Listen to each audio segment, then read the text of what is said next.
Ladies and gentlemen, esteemed guests and inspiring entrepreneurs, welcome to the event that celebrates innovation, passion, and the entrepreneurial spirit. As the sun rises on this new day, so too does the potential for innovation and growth. Today, we celebrate the brave individuals who dare to dream, create, and lead. Get ready for a day filled with inspiration, learning, and networking, where ideas meet action and dreams take flight. Today, we embark a journey filled with ideas that have the power to change the world. Get ready to be inspired, challenged, and motivated as we dive into the world of entrepreneurship. So, welcome to OUSL ENOSPIRE Entrepreneurship Day. As the sun casts its golden rays upon the secret of gathering, we extend to you warmest greetings and welcomes to the ENOSPIRE OUSL Entrepreneurship Day.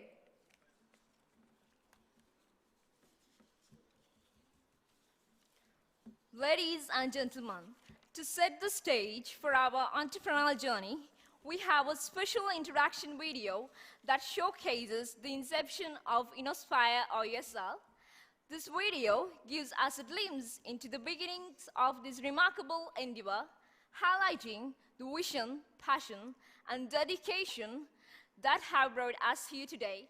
Let's direct our attention to the screens as we embark on this inspiring journey with ENOSPIRE OUSL.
So, kindly rise we as honor for nation with playing for our national anthem.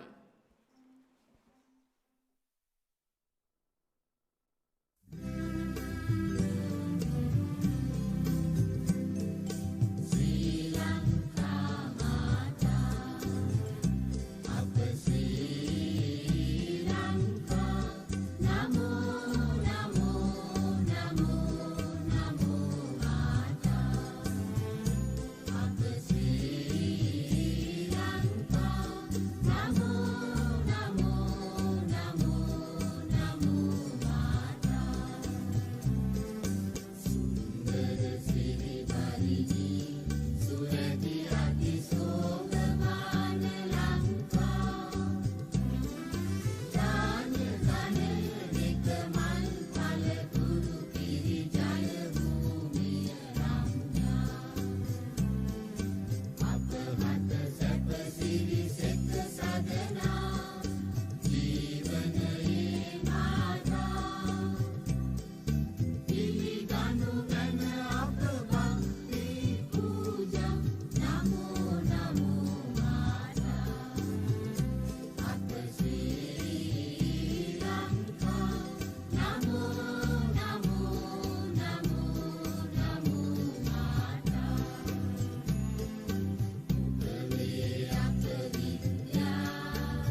Before we commence our journey into the realm of entrepreneurship, let us illuminate our path with the lighting of the traditional oil lamp, symbolizing the light of knowledge, prosperity, and innovation.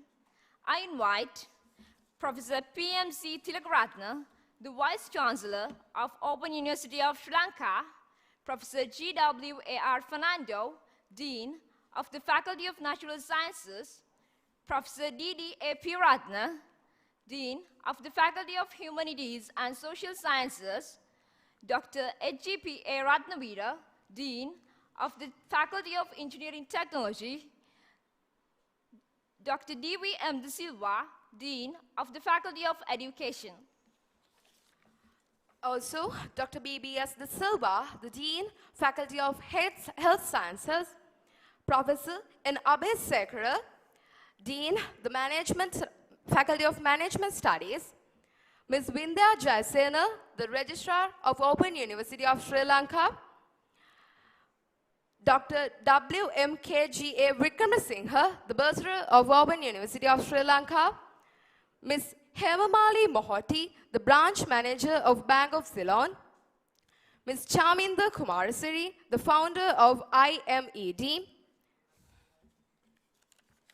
Also, Mr. Dhananath Fernando, the CEO of Advocata Institute, Mr. Ashutosh Senaviratne, the Senior Program Officer at ILO, Mr. Yasaru Samarkhan, the Manager of the Business and Trend Promotion at Ceylon Chamber of Commerce, Dr. Mahesh Nadugala, Senior Research Officer at NSF, Mr. Nalin Dolavatta, the Director at SLIC, the Sri Lanka Inventors Commission.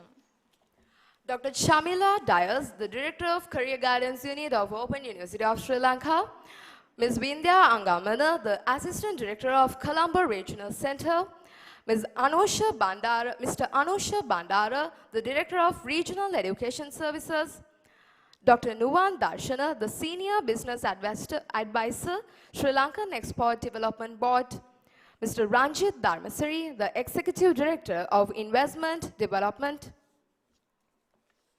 Mr. Shamara Madhushan, the Branch Manager at NDB Bank, Ms. Manomi Vijaymanna, the Director at Marketing and Business Development, Industrial Technology Institute, Senior Professor Shanti De Silva, Director at SETMI, Dr. Prasad Senadira, Director at IRU, and a student representing Organizing Committee. So please welcome. We will give our warm greetings and come the lightning oil lamps.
Thank you all. Now, Dr. Chamila Dias, the Director of Career Guidance Unit, extends her warmest greetings to all guests, faculties, and the students. So, let's embark on this journey of learning and growth together. So, Dr. Chamila Dias, the stage is yours now.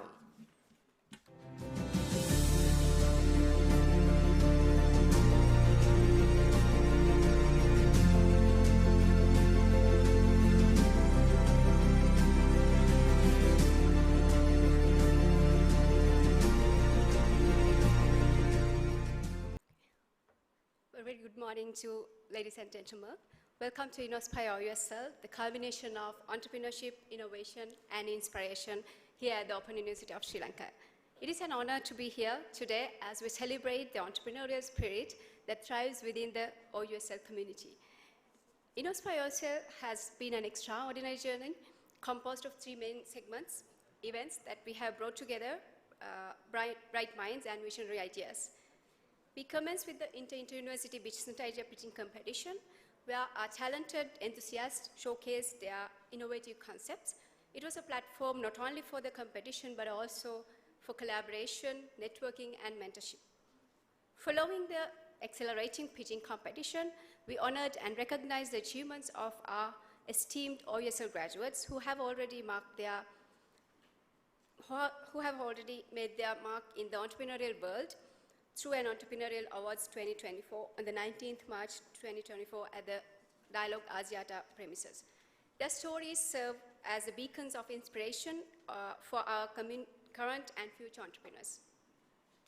Today, as we gather here for the final event, the sales exhibition, industry forum, and the panel discussions, I would like to extend a special welcome to our esteemed collaborators, sponsors, and resource personnel who have generously supported us throughout this journey. Particularly, I would like to extend a warm welcome to our chief guest, Senior Professor PMC Tilakaratna, the Vice Chancellor of the Open University of Sri Lanka. Our esteemed guests of honor, Mr. Chaminda Kumarasiri, President of Institute of Money and Entrepreneurship Development, IMED, and Mr. Dhananath Fernando, CEO of Adukata Institute, are warmly welcome to the event. Representing our main sponsors for the event, Ms. Kanchana Wijetunga, Senior Manager, Dialogue Idea Mart, and Ms. Hemamali Mohoti, Branch Manager, Bank of Ceylon, Nugegoda, are warmly welcome to the inauguration ceremony. Esteemed guests representing our main technical collaborators, Mr. Asita Senaratna, Senior Program Officer, International Labour Organization, Mr. Yasura Samarakon, Manager, Business and Trade Promotion, Ceylon Chamber of Commerce, Dr. Mahesha Nadugala, Senior Scientist representing National Science Foundation, Mr. Nalin Dolawatta, CEO and the Director of the Sri Lanka Inventors Commission, and other valuable guests and representatives, Mr. Nalin Dattapattu, Assistant Director Information, and Mr. Prasanga Pandithasundara, Assistant Director Legal, and their representatives from National Intellectual Property Office of Sri Lanka. Mr. Chamara Madhushan, Branch Manager, NDB Bank, Nugegoda, Ms. Achini Veeravardhana, Acting Director, Deputy Director, Trade Facilitation and Trade Information Division, Export Development Board, Mr. Ranjit Dharmasiri, Executive Director, Investment Department, Board of Investment, Ms. Manomi Vijaymanna, Director, Marketing and Business Development, Industrial Technology Institute, Mr. Himal Hikadua, Assistant Director and Representatives, Institute of Construction, Development and Training, Dr. Lalit Velamadage, Co-Founder and Entrepreneurial Researcher, Mr. J.D. Madanayaka, Senior Consultant, and Mr. Nuwandashana, Senior Business Advisor of Sri Lanka Social Ventures Limited. And also the representatives from National Enterprise Development Board, Authority, Ministry of Industries, Vocational Training Authority, Industrial Technology Institute, ABEC, Premier, and many different organizations present here today. To them, I might say, you're very welcome to the ceremonial gathering of the ENOSPIRE OUSL. All the deans of the 6 faculties of the OUSL, Dr. HDPA Ratnavira, Senior Professor Nalin Abesekara, Dr. S.P. De Silva, Dr. D.M. De Silva, Professor Anton Piratna, and Professor Rohan Fernando, heads of the departments, directors, assistant directors, academic and non-academic staff, student volunteers. Your presence here and utmost support strengthens this collaborative effort. Each of you have played a pivotal role in shaping this event, and we are deeply grateful for your support. Additionally, I'm thrilled to announce the launch of a video series comprising 10 episodes aimed at providing invaluable insights into entrepreneurship and the services available at different institutions. These videos will be accessible through the OUSL YouTube channel, offering a wealth of knowledge to aspiring entrepreneurs. Furthermore, we have implemented a mechanism enabling the viewers to ask questions, fostering interactive learning and engagement. To all our participants, I extend a heartfelt welcome. Your dedication, creativity, and passion for entrepreneurship are truly commendable, and I wish you all the best in your endeavors. Once again, very welcome to ENOSPIRE OUSL. May today's event inspire, empower all of us to reach the great heights in the world of entrepreneurship. Thank you very much.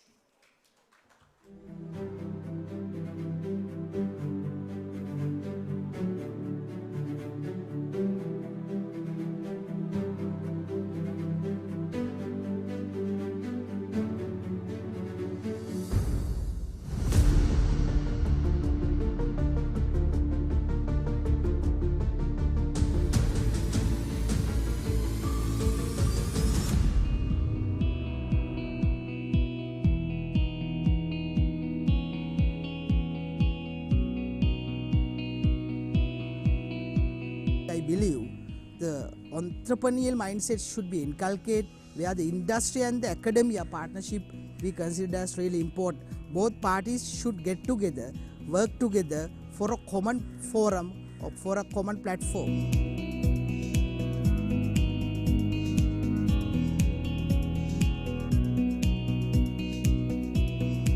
In most cases, your first idea definitely will fail. Right? If there are no failures, you will not have learnings. Right? So you start off with an idea, then you pivot that idea to fit into the market, because sometimes first time when you have an idea, probably you might be thinking that this might be the ideal solution to go out, but when you validate in the market, you will figure out that this is not exactly the customer wants.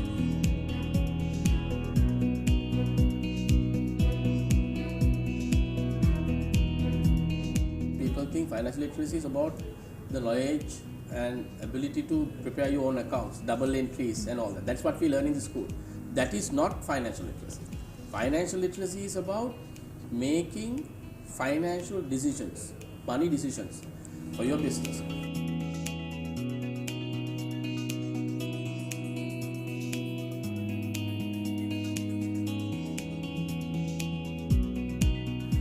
When you look at the ever-changing labor markets, right, it's very hard to say what kind of skills are going to be required in 20 years' time.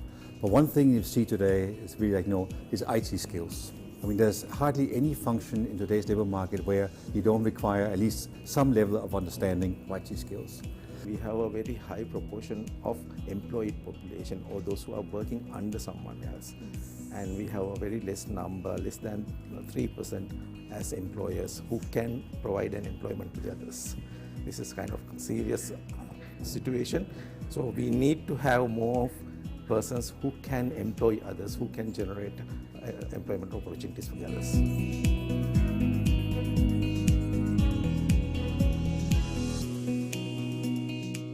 So content has a long way to go, and it will be evolving in different platforms in different ways. And not to forget, the context is very important as well. So what we say is content is king, the context is queen, because they go together. And if you do not get into the right context when you are sharing content,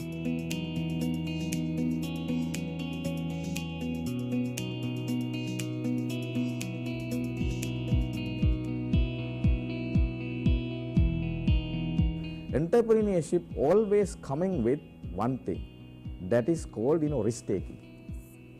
So that I would call risk taking is that risk lovers are there.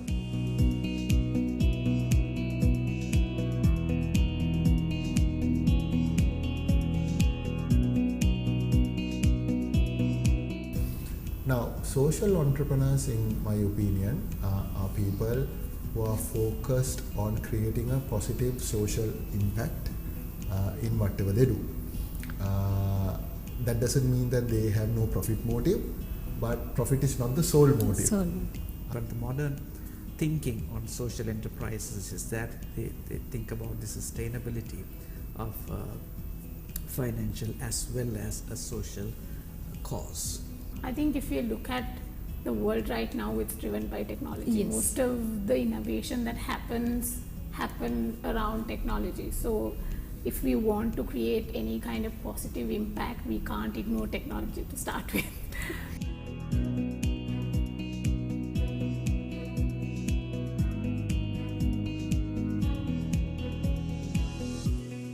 I think if you go and look at the stats, you'll notice that literacy rate is higher among women, computer literacy rate is higher among women, more female graduates pass out.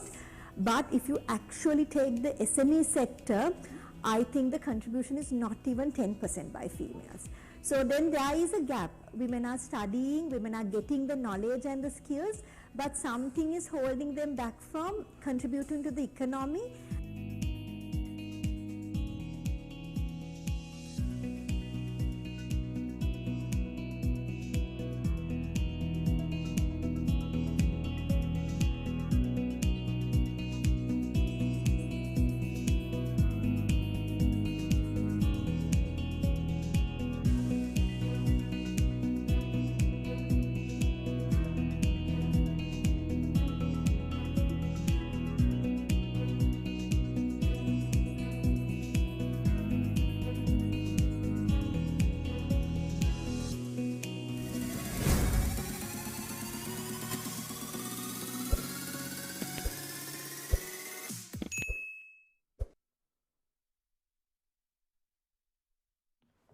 Now, it's the time for the most awaited moment of today's event.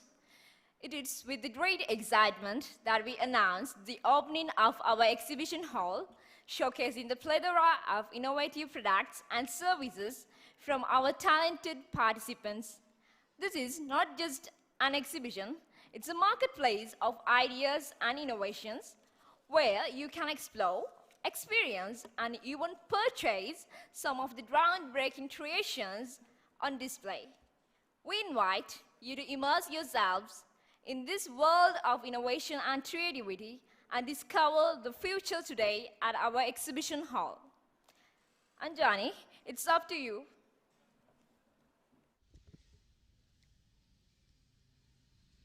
ENOSPIRE OUSL Trade Exhibition is a great opportunity to all of you. Any entrepreneur can sell their product in these stores and anyone can buy those products to promote their business. And even all the government information you need this is available at this place. So don't miss this great opportunity which is currently being held in the Open University of Sri Lanka premises. Udini, over to you. It's an honor to introduce our chief guest for today's event, Professor Mr. P.M.C. Tilakaratne, the Vice Chancellor of Open University of Sri Lanka, a visionary leader and beacon of inspiration in the world of entrepreneurship, has joined us to share the insight of wisdom and motivation with a career, marketing, and innovation and success. So, Mr. Professor P.M.C. Tilakaratne, the stage is up to you for your speech.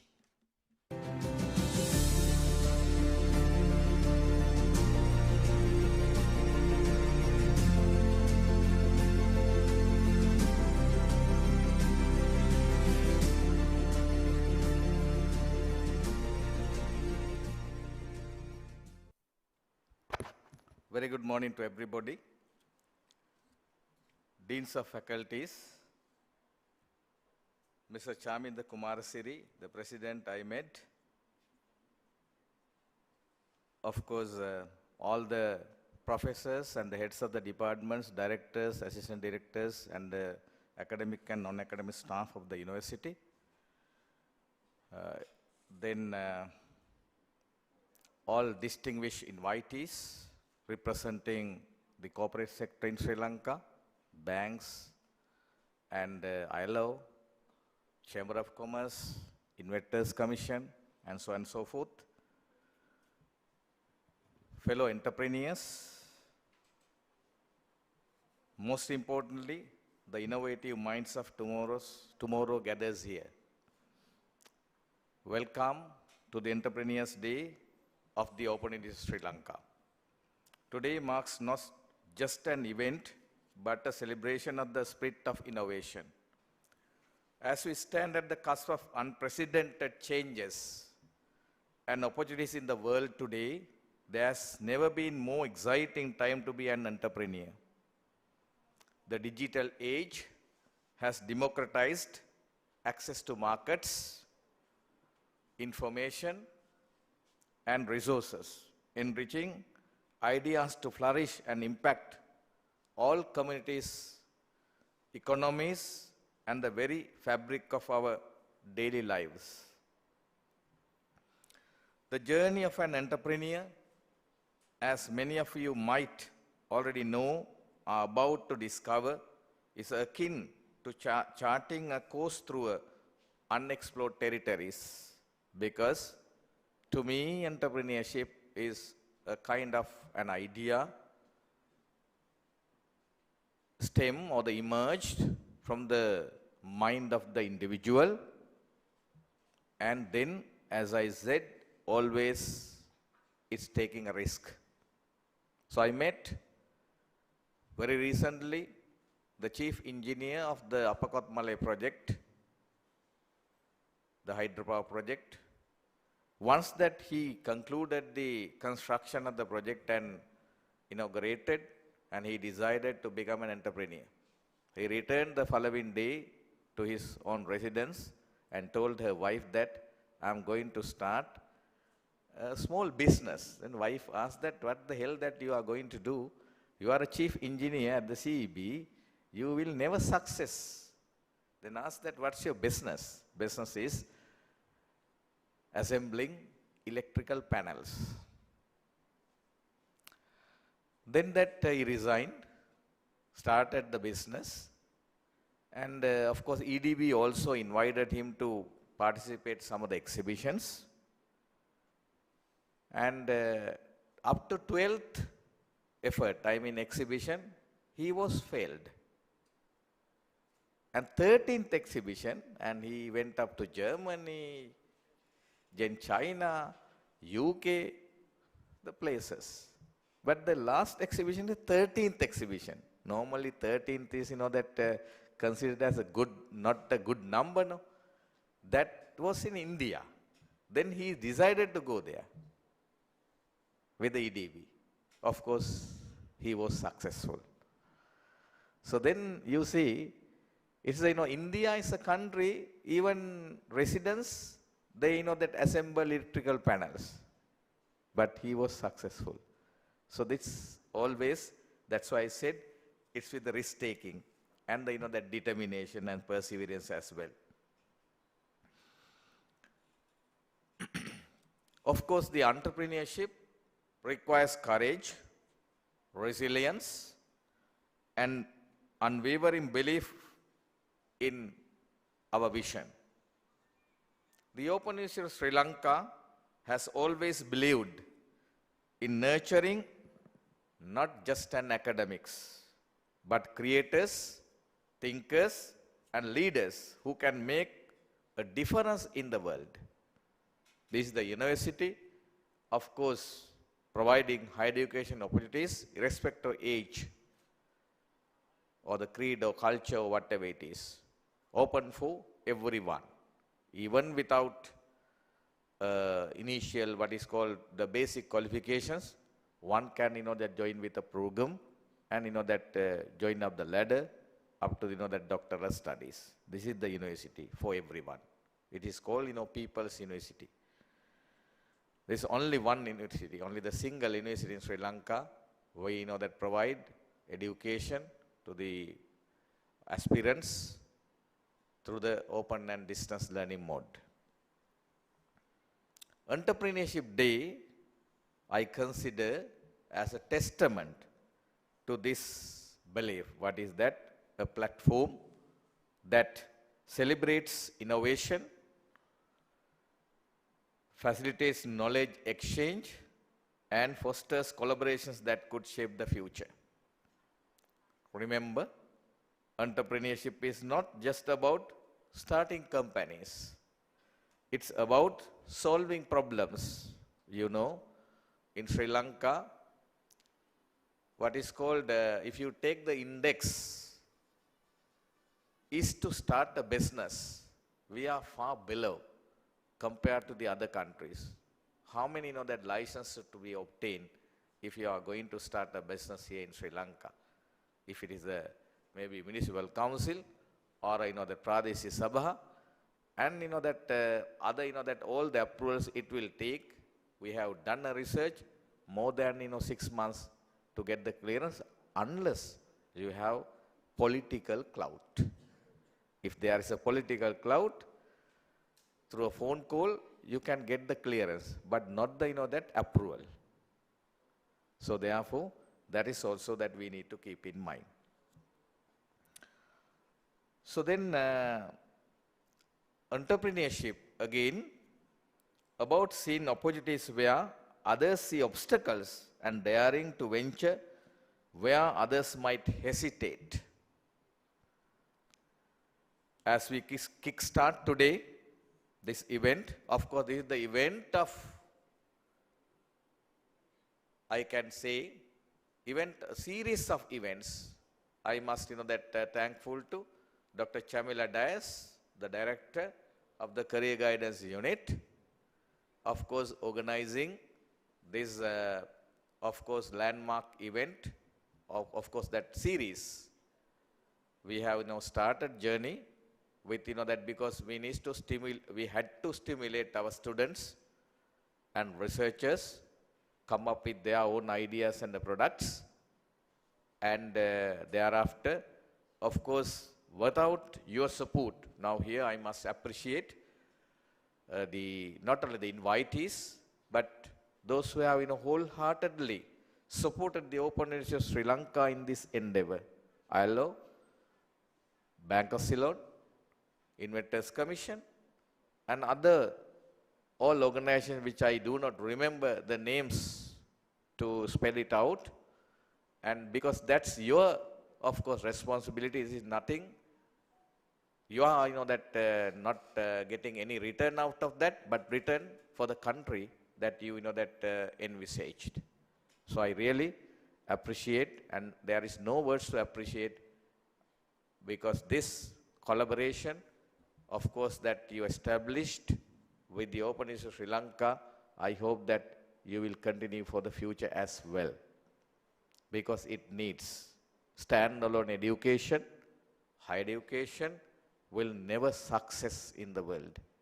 If you go to the Europe today, all that universities, of course, establish energy labs. It's dedicated for the entrepreneurship. In Europe, I have witnessed where students are invited for the industry forum in the evening.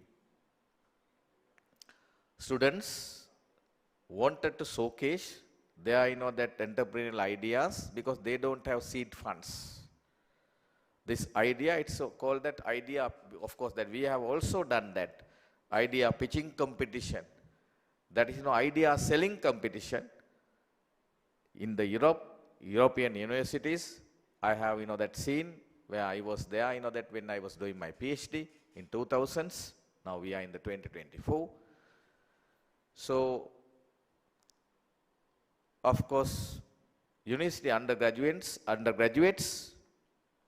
selling their ideas to the industry.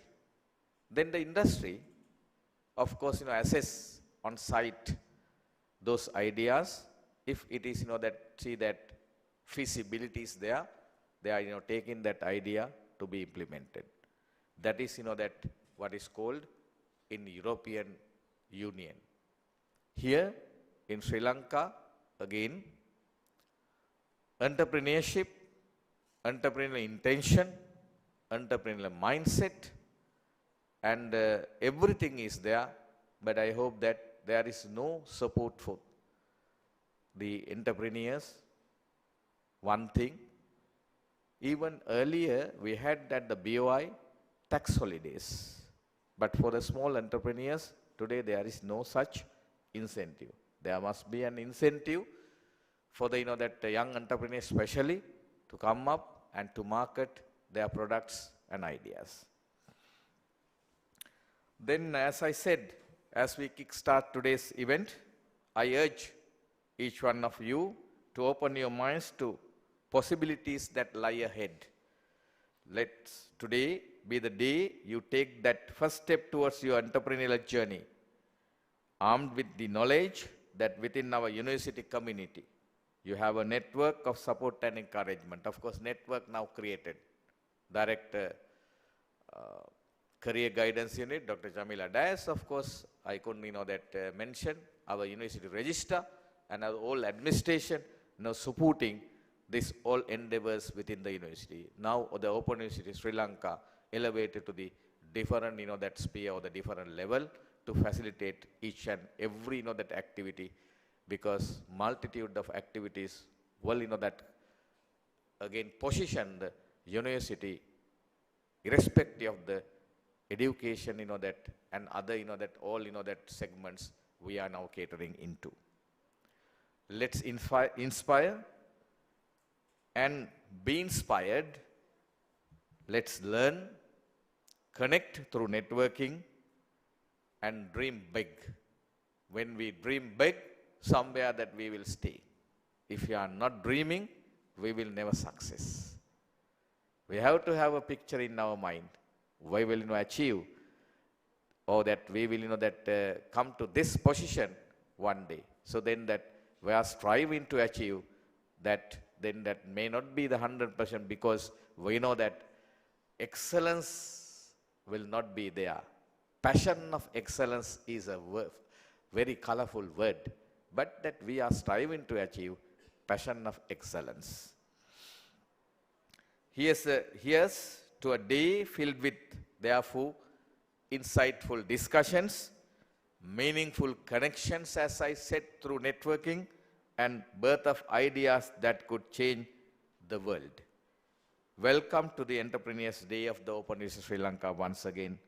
Let's journey begin. Once again, as a Vice Chancellor, I honestly and very humbly welcome you, all the distinguished invitees to this university.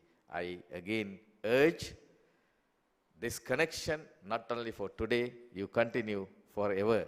Vice Chancellor will not be there, academics will not be there, but the university will be there to serve this nation. Thank you very much.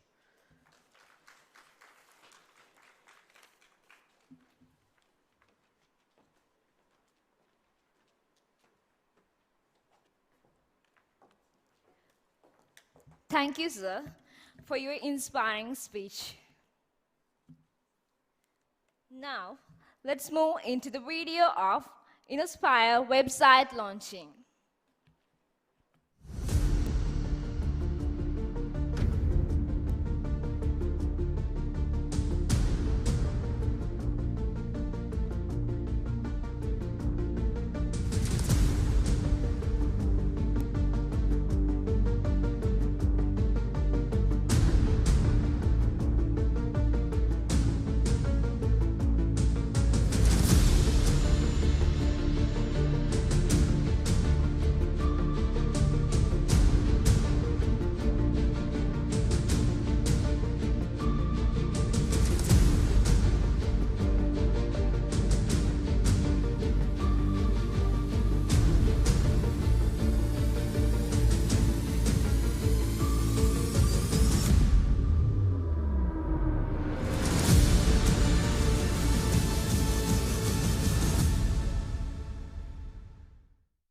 Now, we are delighted to unveil the official ENOSPIRE webpage, your gateway to a realm of groundbreaking innovation and entrepreneurial endeavors.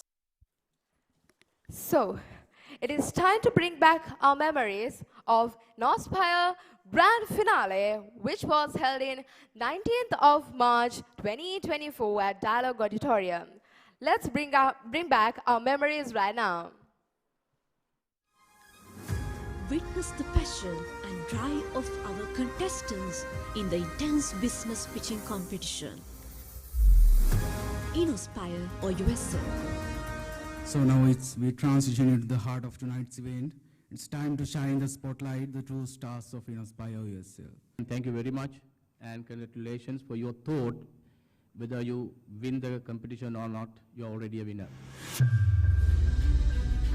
Duncan is a pioneering sustainable footwear in Sri Lanka, which is made of 100% recycled material, which includes polythene bags, PET bottles, recycled tire, and waste material. Presenting to you on the HLA Logic Hypersense probe, an innovation that promises to revolutionize the healthcare sector in Sri Lanka, South Asia, and globally. අගයක තුල ආහාර නිෂ්පාදනය කරා කෙසෙල් බඩ තන්තුමේ පිට නිෂ්පාදනයක් ඒ නිෂ්පාදනය අපිට පුළුවන් ඕනම බේකරි නිෂ්පාදනය කරන්න රසයන් කියන ඕනම ආහාර නිෂ්පාදනයක් සමග එකතු කරගන්න පුළුවන්. I'm hope to manufacture clear paper by using banana trees. This is my resource. Main resource is a banana plant. My vision is take 10% of paper market value within 4 years. Durian Sila is already business which provide different value-added products by durian fruits. Durian Sila is located in Kandy. Recently, we hope to move our business to Colombo, and we have to decide to start our ice cream business in commercial scale. The problem statement is toxic chemicals are using by this plastic toothpaste, and the lack of recycling and environmental impact also causes this plastic toothpaste. I produced a new idea as a fully woodable toothpaste with sustainable for the environment. This is zero waste management also, and we are inserting the seeds with a herbicide.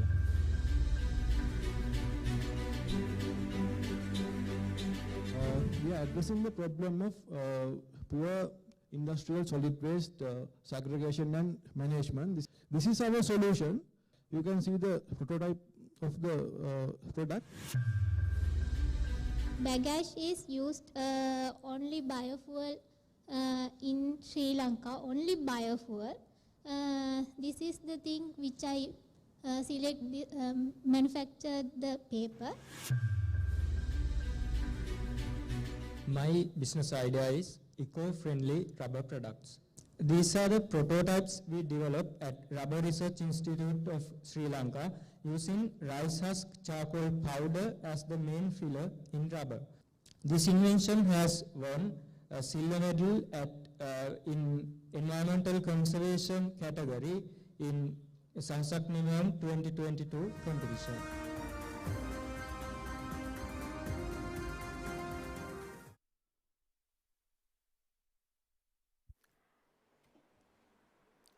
So, it's time to engaging in captivating panel discussion where industry experts will share the profound insight of our chosen theme. So, please extend my warm welcome to our moderator, lecturer, Faculty of Management Studies, Ms. Purnima Gamathige, for the stage. And also, I'd like to give my warm greetings and welcomes for the panel discussion, Professor Mr. PMC Tilakaratna, Mr. Chaminda Kumarasari, and also Mr. Dhananath Fernando to the stage.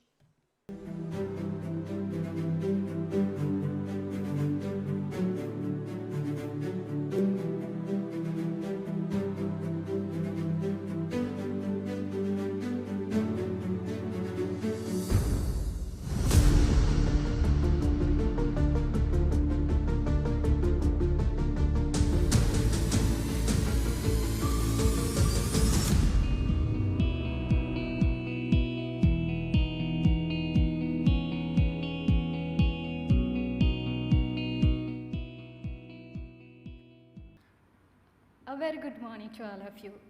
Indeed, this is a good and a priceless morning that we are going to have as we are witnessing the final fruit of this massive effort which went for months of hard work. that is ENOSPIRE or OUSL. So enhancing that value, today we are ready to share knowledge, experience and best practices of entrepreneurial journey. For that, we are privileged to have an eminent panel of resource persons with us. So first of all, let me have the honor of welcoming and introducing them warmly and respectfully. First of all, the Open University is privileged to have a visionary leader who is always promoting innovation and invention. And I would say he is one of the key pillars behind the success of this event in ENOSPIRE as well. He is none other than the Vice Chancellor of the Open University of Sri Lanka, Professor PMC Tilakaratne. He is coming from management background also, as he is a professor in accounting. Then we have another well-known personality. He is a senior chartered accountant, management consultant, corporate trainer, leadership coach, SME and family business advisor, and also he is holding different senior leadership positions in leading local blue chips and multinationals. He is Mr. Chaminda Kumarasiri, and also he is the chairman, principal consultant of HCP Consulting Private Limited, and he is the founder CEO of Human Capital Partner. And there is another well-known personality who is yet to join our panel discussion today. I'll introduce him, and when he joins us, we'll welcome him again. That is Mr. Dhananath Fernando, CEO of Advocata Institute, which is an economic policy think tank in Sri Lanka that was ranked as the best upcoming think tank in 2017 and 18 by University of Pennsylvania. So prior to founding Advocata, his own institute, Mr. Dhananath has worked as an Associate Research Director at Breakthrough Business Intelligence and Executive at Mars Holdings as well. So dear panel, I am really privileged to have you here sharing this platform with you, and thank you very much for accepting our invitation. And then we have to identify some of other important personalities as well, who are the winners of Business Idea Pitching Competition, which was held 2 days prior on 19th of March at Dialogue Asiata Auditorium. So I'll introduce or I'll announce their names. There were 3 winners. The second runner-up was Miss Ayesha Netmini, and the first runner-up was Miss Vihanga Vidumini, and the winner of Mr. Dinuka Prabhat. I think the winner, Mr. Dinuka, is joining us here today with our panel discussion. Dinuka, congratulations, and we warmly welcome you also to the panel discussion. So, with all that, let me have a start to this priceless, maybe 1 hour or 1.5 hours. The Open University of Sri Lanka, being the hub of open and distance education in Sri Lanka, has already produced number of professionals and entrepreneurs to this country. In the very first video of our ENOSPIRE video series also, we have introduced few of such entrepreneurs. Nafis at Design Lab, Sachini at Freshtopia, and also Miss Ayesha, our own learning partner, who is running Kaung Cookies online business, giving totally a new face to traditional Sri Lankan sweets. So there are classic examples for such entrepreneurs. Important thing is, some have identified the gap in the market and grabbed that opportunity. Some have created new wants in the market. Some, they wanted to do new things. Rather than being entrepreneurs per se, they wanted to do new things in this world, even from their childhood. So in that backdrop, Professor, what's your idea on whether entrepreneurs are born or made? Well, that Purnima, so it's a very critical question whether that born or made. First of all, entrepreneurs are not born. It made means that there should be, by birth there are some innate qualities we are, bringing in from the mother's womb. That is nothing else, that is a creativity. If you have a creative mind, of course that would work for, that again, generating an idea, conceiving an idea, but there should be a problem. I may say, I always, would like to discuss something through examples. When I was at the grade 10, I do remember, so we wanted to run at the college prize giving. So when I went up to the principal, that was a Catholic father, and I requested, said that no money. So then what to say? If there is no money, there is no prize giving, though that we know that came first in the class. So then there should be encouragement for the learning as well. That's the whole intention of the prize giving, no? Annual prize giving. Then I proposed, I then returned home and I thought that, okay, what's the solution for this? There is no sponsors, 1970s, no sponsors like today. Then I thought that, okay, I have, that good idea. So I then discussed with the principal, okay, there were about, 3 canteens within the college premises. Can you order for whole 1 week to close down 3 canteens? He said that, are you mad? I said that I'm not mad, but I have a proposition to tell you. What is that? That is, we ask all, that every class, right, 40 and above students, maximum 45 students, like today. Today is 60, if you take a good school. So earlier 40 to 50. Then that will ask, students to bring something from their home. What? Homemade. My grandmother is very, cute always. Whatever I say that, that used to do that. We had, small estate. I asked her, I will give you the facilities. You, boil manioka and sambal. And then, pineapple cut into the pieces, I brought. The others also, brought. So from my caste, because I had to, again set an example, 1,139 rupees, right, in 1976. Then that all, collected funds, then we handed over to the principal. Principal said that, okay, that 139 that you keep it, you enjoy, right, 1,000 is enough for us. 1,000 is a big amount of money in 1976. So that was the, that fine example where the kind of an idea worked to successfully conduct the prize giving of the university. Still today, this endeavor has been continuing. It's self-sustainability. Then after some time, I'll tell you that I'm not, that born into the family of business, no? Right? My mother also a teacher. Father is also, translator. So therefore that I don't have that kind of business background. It means that not born. There is no born ideas.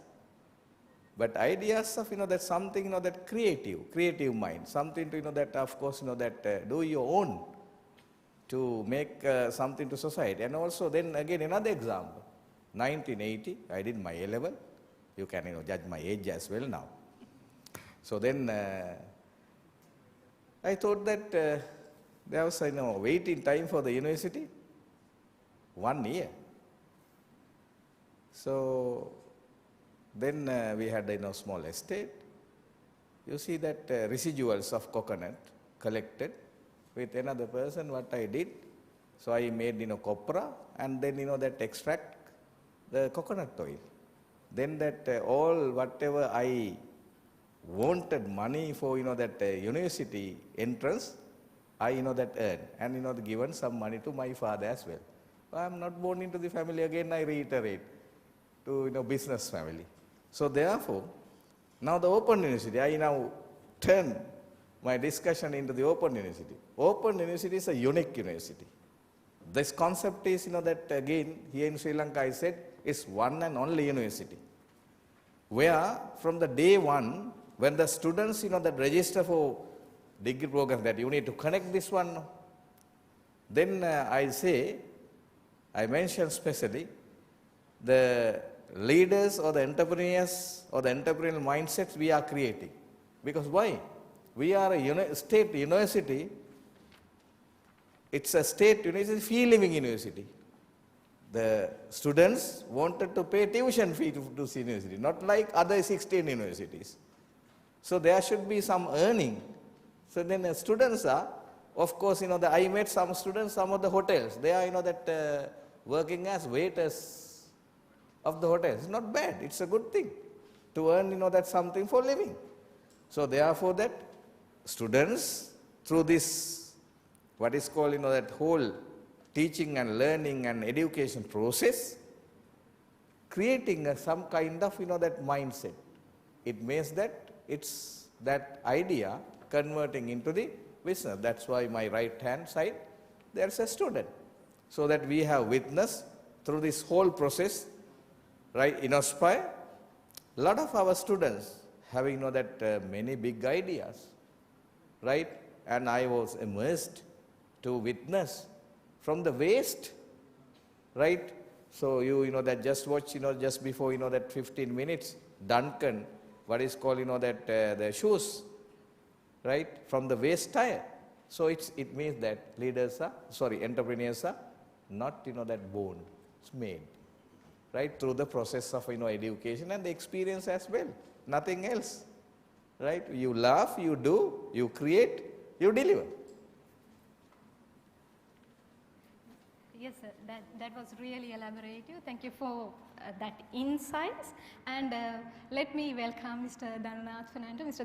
Dhananath, I have already introduced yourself, and let me warmly welcome you to our panel discussion. He is the CEO of Advocata Institute, and I think his face is much familiar to you as well.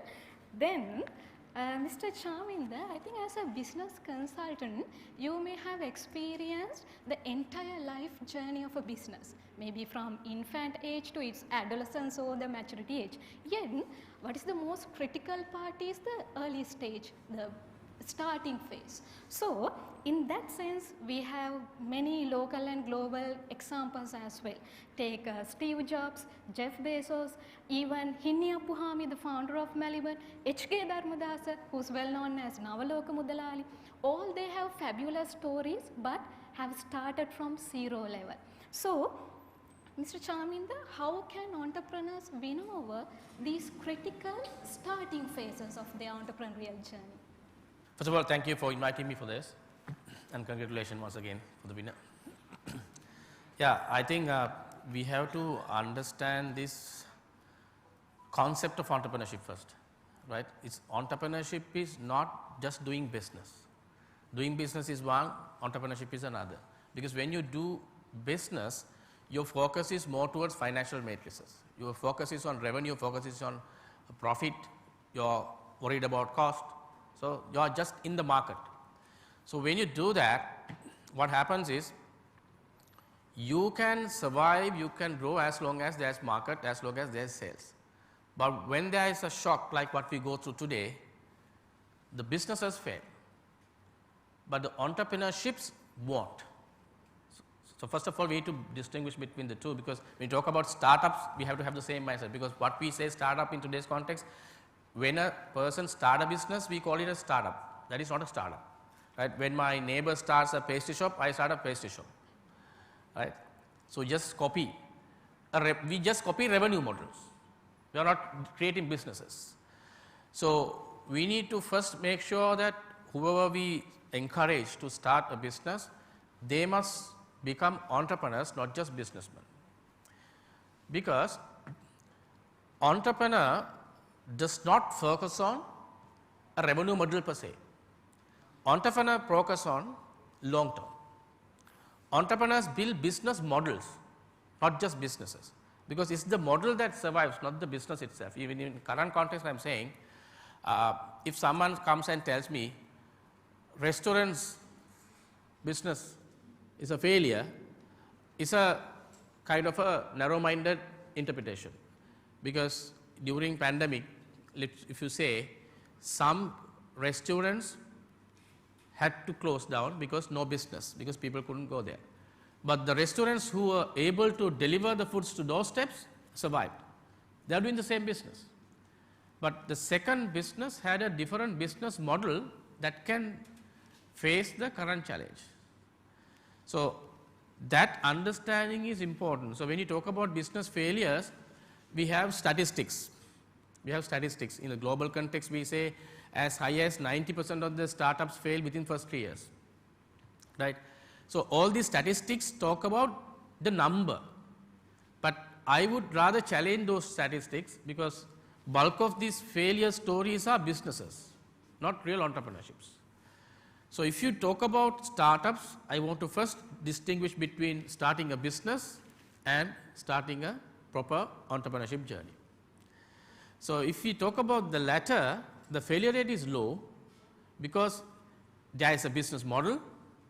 Secondly, the focus of the person whoever is starting the business is not just making money. That comes later.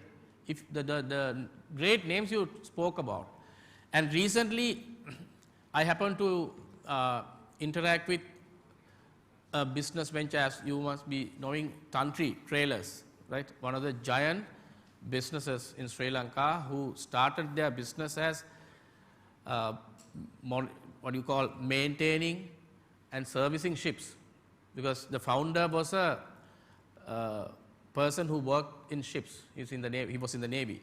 So, he started this business originally to service the ships, but today they are no more in that business. They are into that business, but they have transformed themselves into building trailers, and so much so that they are catering to around 50 countries. Now, they build telecom towers, and they even supply some structures to the US Army, right. So, they have transformed the business to a different level. So, they started ship maintenance, maybe they would have earned a couple of dollars, but today some towers they build are cost around $500,000 per tower. Now, how did that transformation take place?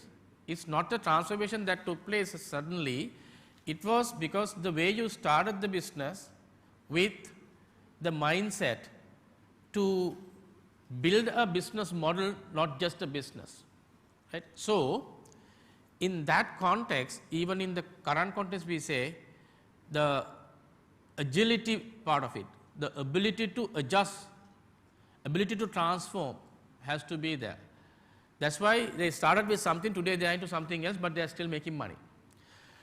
So, to answer your question, you ask what is relevant, what is important when you start a business and move forward. The first thing I say, whoever comes to me, sometimes I get a lot of people, they come with great ideas.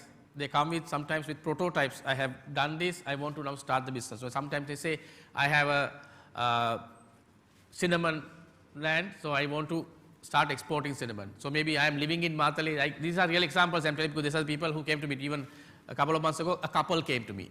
They are working in organization. They say, we want to start spices export company. Okay, I said, why do you say so? No, we are living close to Matale. We know Matale is where we get a lot of spices and we have access to those people. We know the people, so we want to start. But they don't know anything about what is export business. They don't know anything about what business is. Now, they think because they have access to spices, they can start a export business. So, first thing I say for anyone, if you want to start entrepreneurship, if you want to start a business, learn what it is. You can't, as Professor and I had a chat before we start this, අර බුලත් පිට කඩයක් හරි දාලා කරලා අත්දැකීම තියෙන්න ඕන business එකක් කියන්නේ මොකක්ද කියලා දැනගන්න. I mean, otherwise you are judging by the outcome. You see that guy is running a Mercedes, that guy is running a BMW, okay, if I do this I can buy a Mercedes. That is the outcome. So, you need to learn what is entrepreneurship, what are the ingredients in it, and more importantly, to understand it is a roller coaster journey, right. It's unlike starting a job, you go up, however much you earn, you keep on rising, right. You never come down in your career, so your salary keeps on increasing. But in a business, today you might make 1 million, tomorrow 0, maybe even you might lose something. But that's the nature of the entrepreneurship journey. So, you need to understand journey and you need to be prepared for that. Thirdly, you are prepared to change your lifestyle. You can't maintain your current lifestyle and expect to become an entrepreneur, because entrepreneurship is a different journey. It affects your entire lifestyle. You should be prepared. Sometimes people come and say, okay, I'm tired, I'm stressed with my job. I want to start a business because I can have time. Then I say, you are mistaken, man, right? You are doing 8-hour job, but if you want to come to entrepreneurship, it's 24/7. Unless you have that level of commitment, don't start.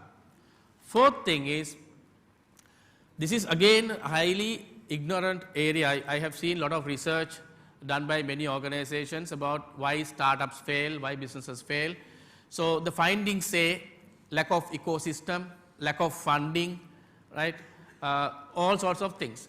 But I hardly see them addressing one of the fundamental aspects which we do, right? So that is one of the things when people come to our place to start business. One of the main things we do is, you can have a great idea, you can have a great product, you can even have a good market, but if you as an individual do not possess entrepreneurship characteristics within you to become an entrepreneur, you are likely to fail.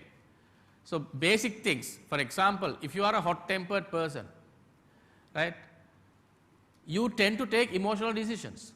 Once you become an entrepreneur, you are the boss. You don't have a boss above you to control you, guide you, or correct you. If you don't have that ability to hold your emotions and take careful decisions, you are likely to fail at some point. I have seen people, even recently I met a businessman, due to a small mistake, right, there has been a problem in the shop, and one of the key suppliers has called him to remind the dues, and this guy has blasted the supplier. This is the main supplier of materials to this company, and the supplier is a reputed organization. They have decided not to supply stuff. Now that can be the end of this business, right? That I just gave one example. There are many like this. So what we do is, we do a psychometric test and a personality test to figure out whether this person has some characteristics that are conducive for entrepreneurship and destructive. And then we do a gap analysis, and then first, before you start the business, while we plan the business, we encourage them to build those characteristics in you to become an entrepreneur, so that your journey becomes easy. That's the starting point. I can talk about many things, but to start with, that's an area that is highly ignorant in the market, I would say, the entrepreneurial characteristics, because it starts with what we call the entrepreneurial mindset, your attitude. So if you don't have that, sir, I agree and disagree with your comments, sir. Just one more thing, when you say entrepreneurs are born or made, I have a doubt about the attitude part of it, right? So those who are born have that attitude and ability to support the rest of it. If you don't have the attitude, how much of the skills and knowledge you feed, it's difficult for you to succeed in that thing. That's really perceptive. Thank you very much for adding a comment to what Vice Chancellor also said, whether entrepreneurs are born or made. You can have your own discussion inside you whether entrepreneurs are born or made.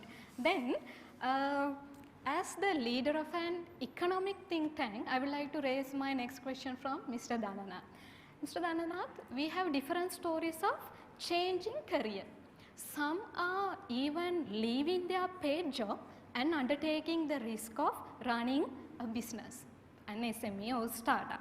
And there are some examples as well. Vice Chancellor said his mother was a teacher, and so was Jack Ma as well. Do you know, he was an English teacher, and thereafter he changed his career and became one of the richest businessmen in the world. There are many examples. I also know personally a lady, again she was a teacher, and now she has left her job and now she is running a handloom business successfully. There are many. Nowadays, the younger generation is more tend to that, leaving their job and running specially online businesses on using social media platforms. Yet that decision may shake someone. There can be a kind of a doubt, especially given the post-pandemic induced this economic crisis and all the other crises that we are facing now. So what's your idea, whether it's advisable to change the career and take up the challenge of running a business? First of all, thank you very much for having me. I'm terribly sorry for getting late. I have marked it as 10:30, and who invented that saying, it's better to late than never. I'm very thankful. That's the only excuse that I have. I'm very sorry for getting late and making the time confused. Answering your question, I think in my view, entrepreneurship is also not everyone's cup of tea. Let's admit that. But you can, I think everyone is free to give it a try on it and to realize whether I'm good at it or not. Of course, every citizen in the country cannot be an entrepreneur, because of course there has to be many people to support service and to do the job and get things done. So in my view, it is not definitely everyone's cup of tea. You can decide whether actually you are good at it. But there are, to everyone's journey, there may be an evolutionary process. You may start with a job, but later on you basically sense that there's something that you can give it a try at it. And sometimes you may start as an entrepreneur and you realize, okay, I tried, but this is not my thing, so better I move to a job which provide me stability. So I think there's no right or wrong answer. I think generally in the global context in Sri Lanka, you basically get highlighted on a lot of people who became successful, like Jack Ma, like many people, okay, who really gave a try and who really became successful. In the meantime, while we are highlighting those cases, there are millions of failures in life where you try to become an entrepreneur and you do not become. And at the same time, there are also waves and cycles. Sometimes you give it a try, you fail, you do something else, then you trigger something, and then you try, and then you become an entrepreneur. I think one good case is the case of Honda. If you recall, I'm sure this is a very popular story.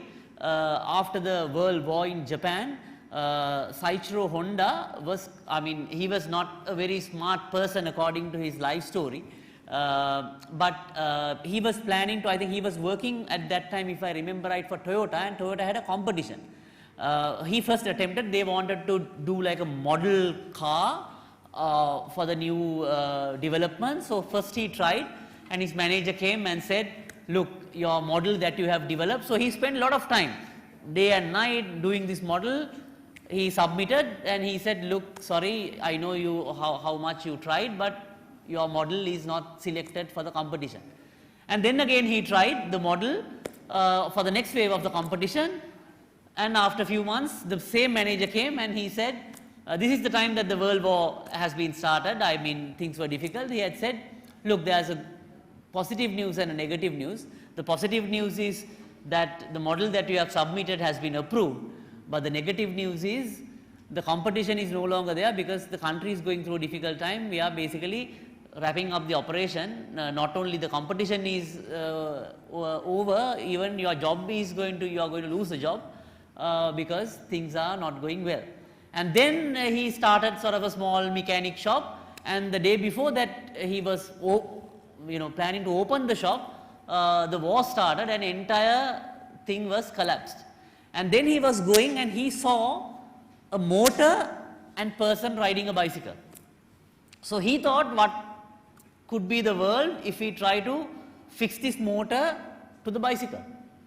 As an entrepreneur, basically he was trying to fix a problem, because at that time Japan had gone through the war and people really didn't have money, but they wanted the mobility, and it has to be affordable because people didn't have money, everything was a chaos. And this was the just right product for the market.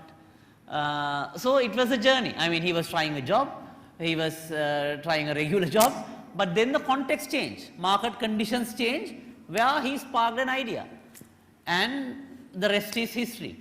So likewise, for every one of us, there may be a journey. You start as a professional, and then you start, but you have to have that risk appetite. You should be able to try it out. Sometimes it works, sometimes it fails. But the problem in Sri Lanka is generally failure is considered, you tried, you failed, you are like a failure forever. That is not. Even on the what way, in my view, the entrepreneurs are basically, I think Chaminda touched it very correctly. You are trying to solve a problem. The gentleman who is driving a three-wheeler, everyone who is starting a business is not an entrepreneur. Entrepreneurs are trying to solve a problem. But when you solve a problem, sometimes after some time that problem may no longer exist. So as an entrepreneur, you also have a cycle. You need to admit and say, look, now I am no longer needed in this area. I have to wrap it up. In my personal story, I worked at MS Holdings. I was a bioscience student. I haven't studied economics. I have been saying this in many public forums. I had the sense. I wanted really to study economics. Even when I was studying bioscience and biochemistry, I requested my dean and the vice chancellor to give me the opportunity to take some of the courses on the economics faculty in the Colombo University. But the system in our Colombo University, when I was studying, that system doesn't allow to take courses from the other faculties. And of course, I am also a failed middle class product. I am the only child. My parents wanted me to be a doctor, so I tried 2 times, but I missed it by a few Z-score marks. So that was it. So then only I started at MS, and then I wanted to take the risk. I joined a market research company for a lower salary. I pretty much took a salary cut, about 50%, and started this on market research company, where I got a lot of insights on the market, because I have been one day studying education, on the other day pharmaceutical, something else. So my passion for economics and understanding the markets was really gelled, and I realized there's a gap in the market where people do not understand economics and marketing and all sorts of things. So that's where the need was there for economics. Of course, I wasn't the only person to found the Advocata Institute. There were about 6 other founding members, but that was the stemming of Advocata. We are about 8 years now, but again we have, at the point of setting up Advocata, we all admitted there's a requirement, that's what we are trying to serve, let's give it a try, and there will be a time that Advocata is no longer needed. At that point we should admit and leave the organization, saying that is no longer required, there are better things that we have to do in life, let's do that. So that's very briefly on my story, but I think for everyone, my recommendation would be, it's not everyone's cup of tea, it's a very hard journey, as we all know. I mean, I have worked like 100 hours a week, I think still I work quite a lot, because it's a, you're on your own, and some months are very bad. I mean, you really do not know how to survive.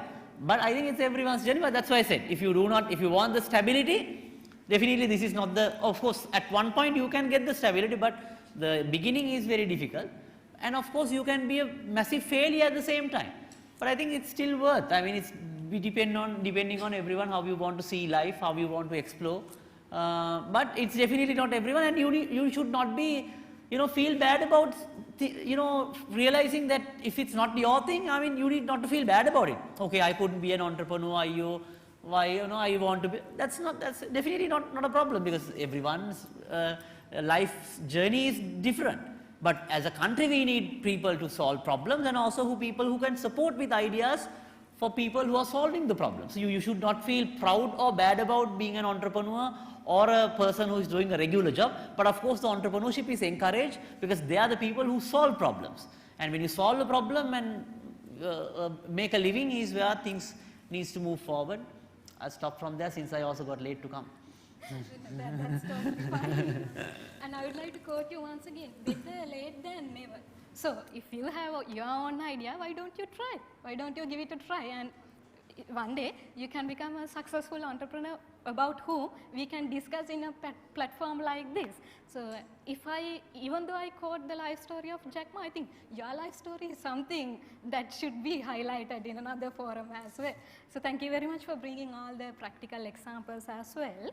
So I would ask questions from each panel member, but dear distinguished panel, please feel free to add any comment at any time.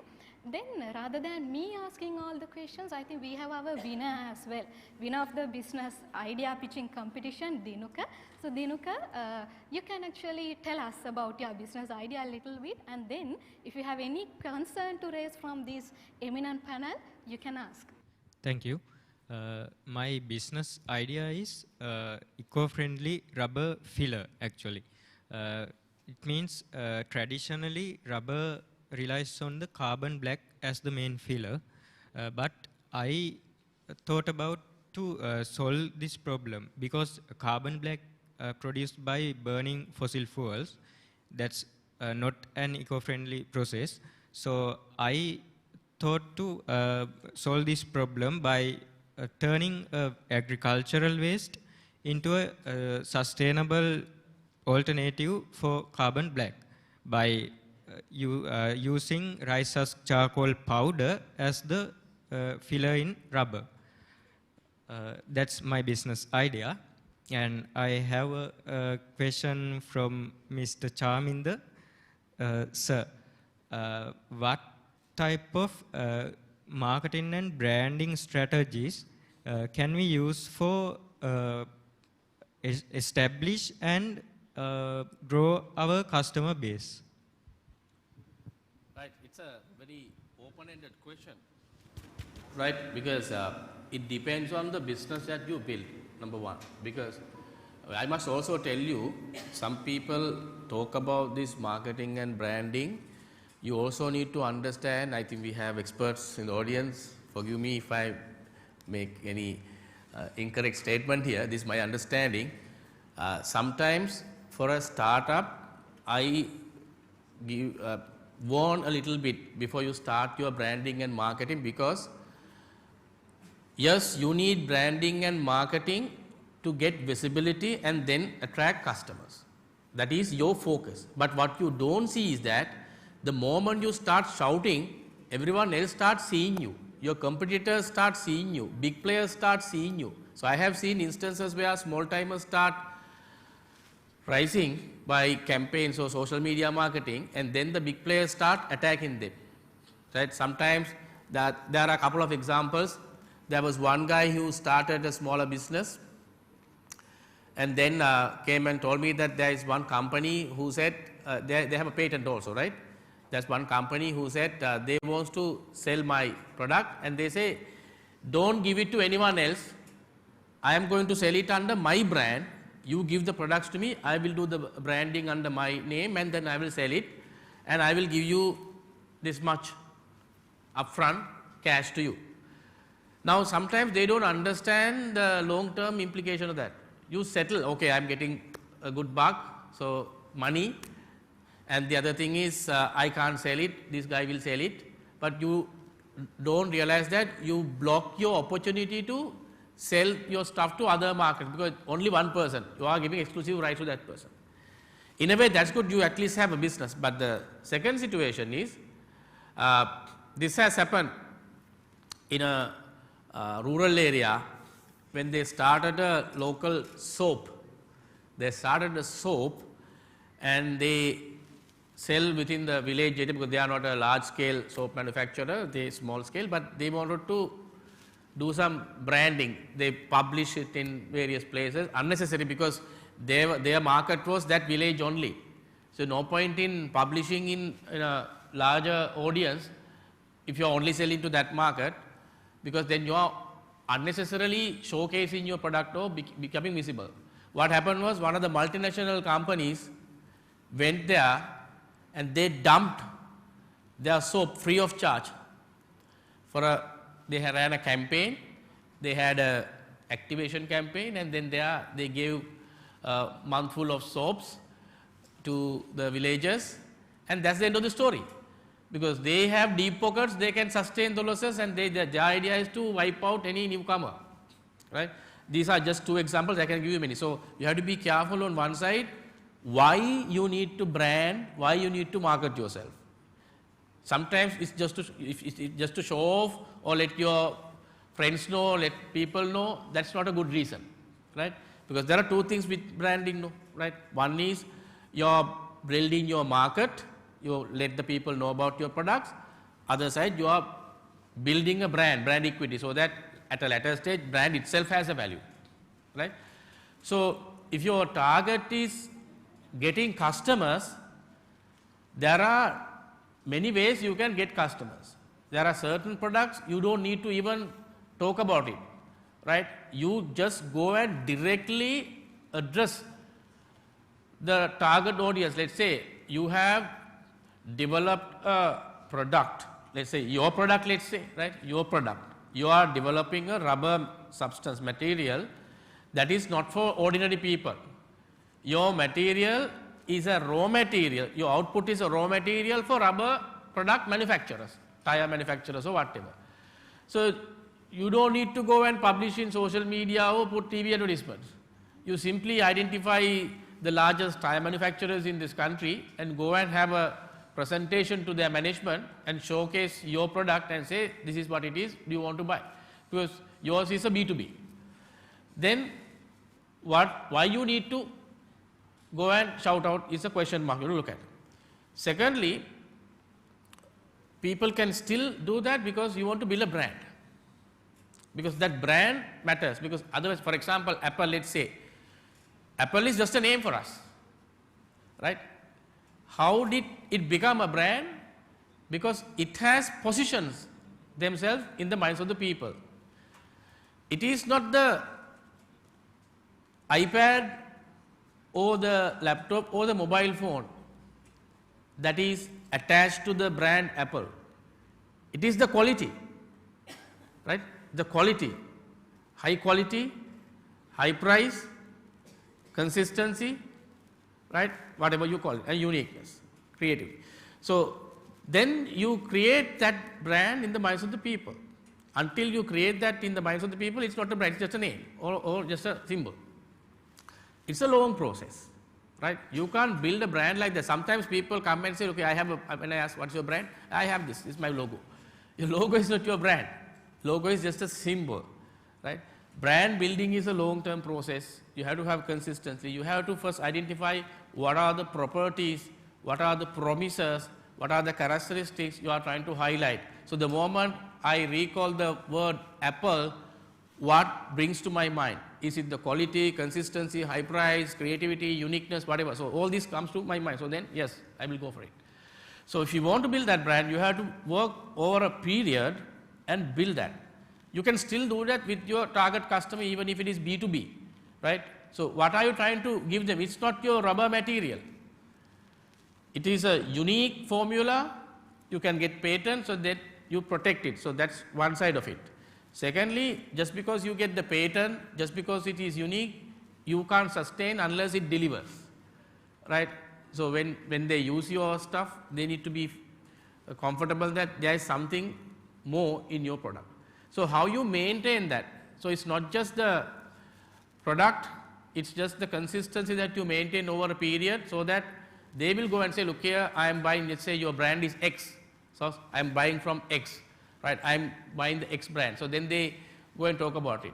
Then you can go to another country and say, look here, my brand is X, this is used by ABC companies, then you bring it. Because the moment you want to commercialize your brand, the moment you want to get a value out of your brand, either to get a brand value and then commercialize it or to boost your sales with the brand, I personally don't think you need to work too much on branding, because branding might not be the critical success factor in pitching your product. You need to first understand where the brand matters in your business, right? I'm not saying brand is not relevant. So it's important to understand what it does and why you need that. I think I gave you some, I can give you more, but then it becomes very personal to you and your business. Maybe offline I can talk to you. Then my next question goes to our Vice Chancellor. Professor, with your accounting background also, when a business is started and taken forward, what kind of measurements can be used in making critical decisions such as funding, introducing a new product, market expansion and so on? What type of measurements are suitable to use? Well, that measurements, of course, that you have an idea, you are an entrepreneurial idea, so then that you need to initiate idea that, as my friend Shamin said, you have to have a financial literacy first, right? So with the financial literacy, because whatever the idea, of course you have, but it may be a fancy idea, implementable idea, but at the end of the day, you have to have, that seed funds first too, not the prototype to be marketed. To be marketed, that you have to have funds. So then let's say, of course, many that entrepreneurs believe that. So this environment, let's say we are that living in a contemporary society. So now it's debt capital. I mean, obtaining a loan from a bank and will start a business. You see now it's 18 to 22% now bank of loan is right now it's coming down.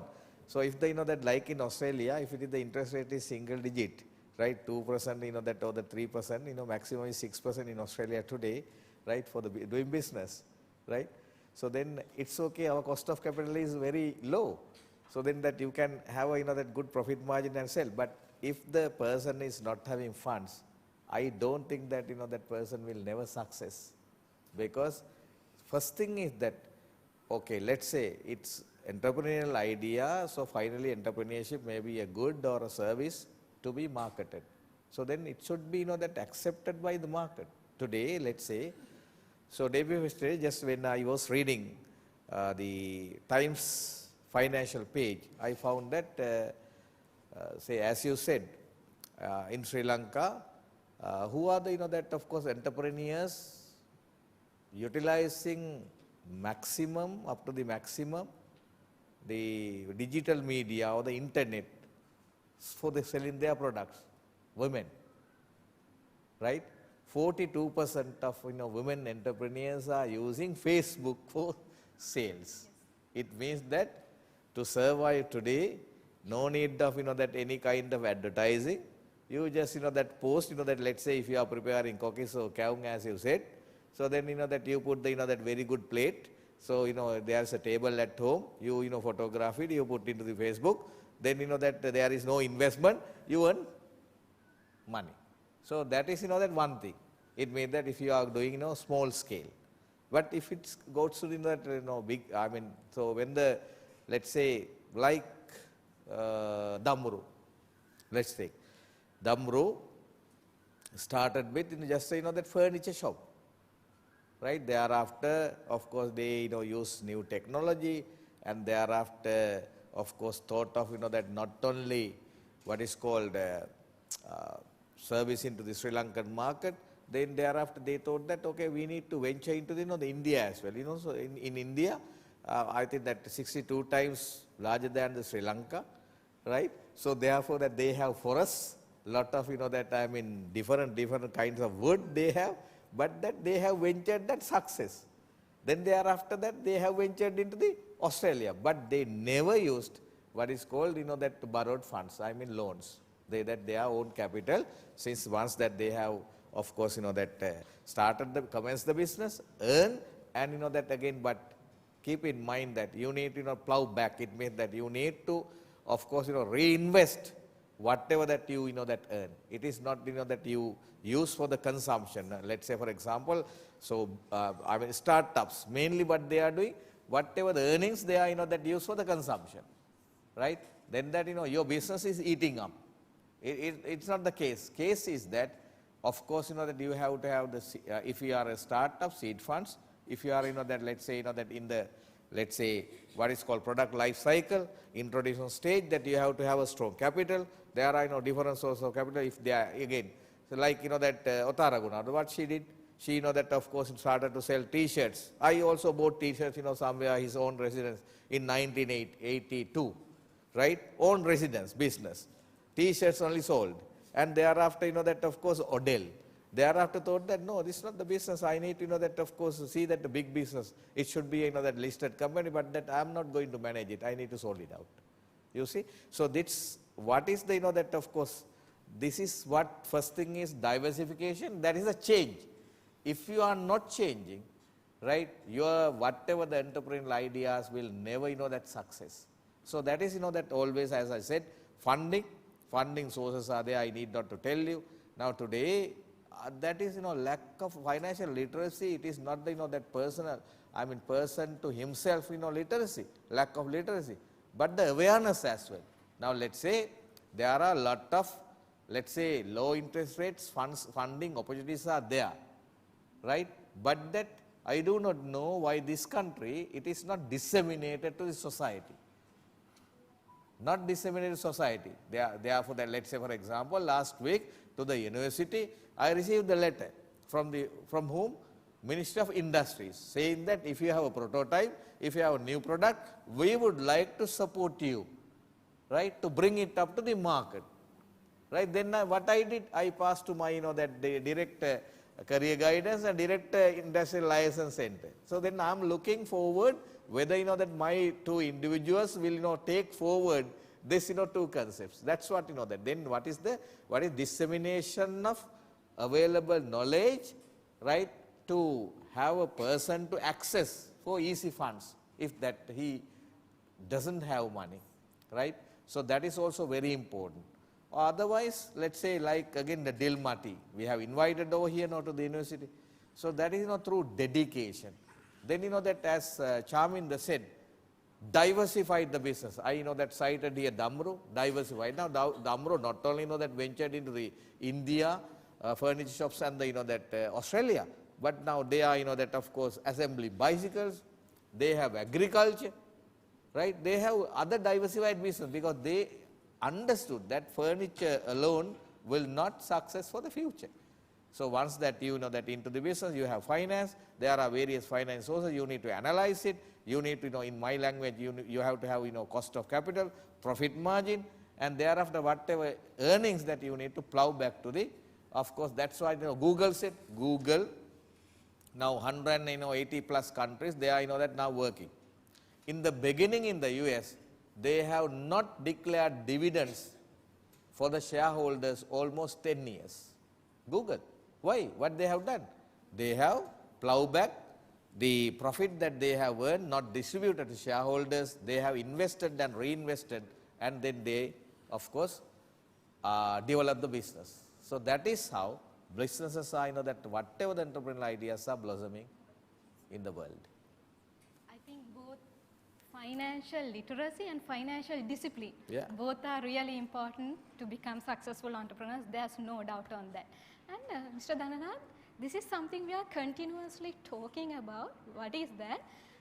The change in market conditions and unforeseen challenges. So even as a member of a society, we face that. But think from an entrepreneur's perspective, it's really challenging for them. So to win over all these challenges, unforeseen conditions, they should be pre-prepared, of course. But how can they do that? Only way to do that is to have a mindset to agile. I think there are so many cases how with the changing of the context, businesses go basically out of operation. I can remember before the Southern Highway, if you recall, most of those private buses, even when I am taking the bus to Galle or Matara, there are a lot of places that the bus basically stops for a tea break. I think there was this new Moni's house, and after the highway, now everything is changing. I think even if you go take a normal bus route, I mean the conditions of those like small eateries are, I mean, terrible because things have changed now. I am sure that the same thing will happen when we start the Southern Highway, the Central Highway to Kandy. So basically, even a small business, let's forget about the entrepreneurship, even a small business, when things changing. And now we are in an era where things change at a rapid stage. I mean, even the work that we do, you do, everything changes because of the there's a new kid in the block called AI. Now, for an example, my institute, we are more on economic education and literacy. We are looking at, of course, now I am the person who's basically the singular face for the organization where I go and speak on these economic issues.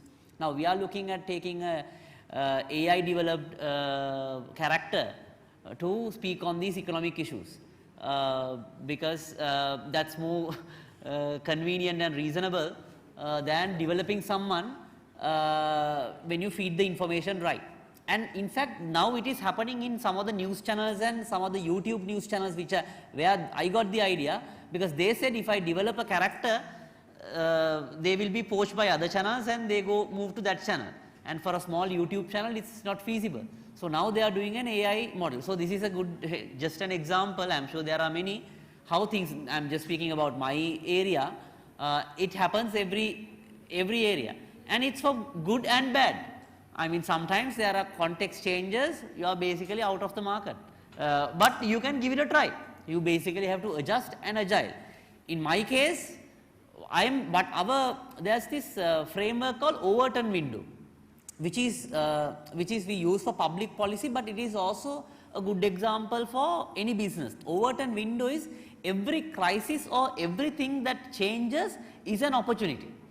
And when things change, actually you have an opportunity to change things. Now, for an example, when there's a fuel shortage, there is an opportunity to start something or like to change something, because at that point everyone is in crisis, people are looking for opportunities.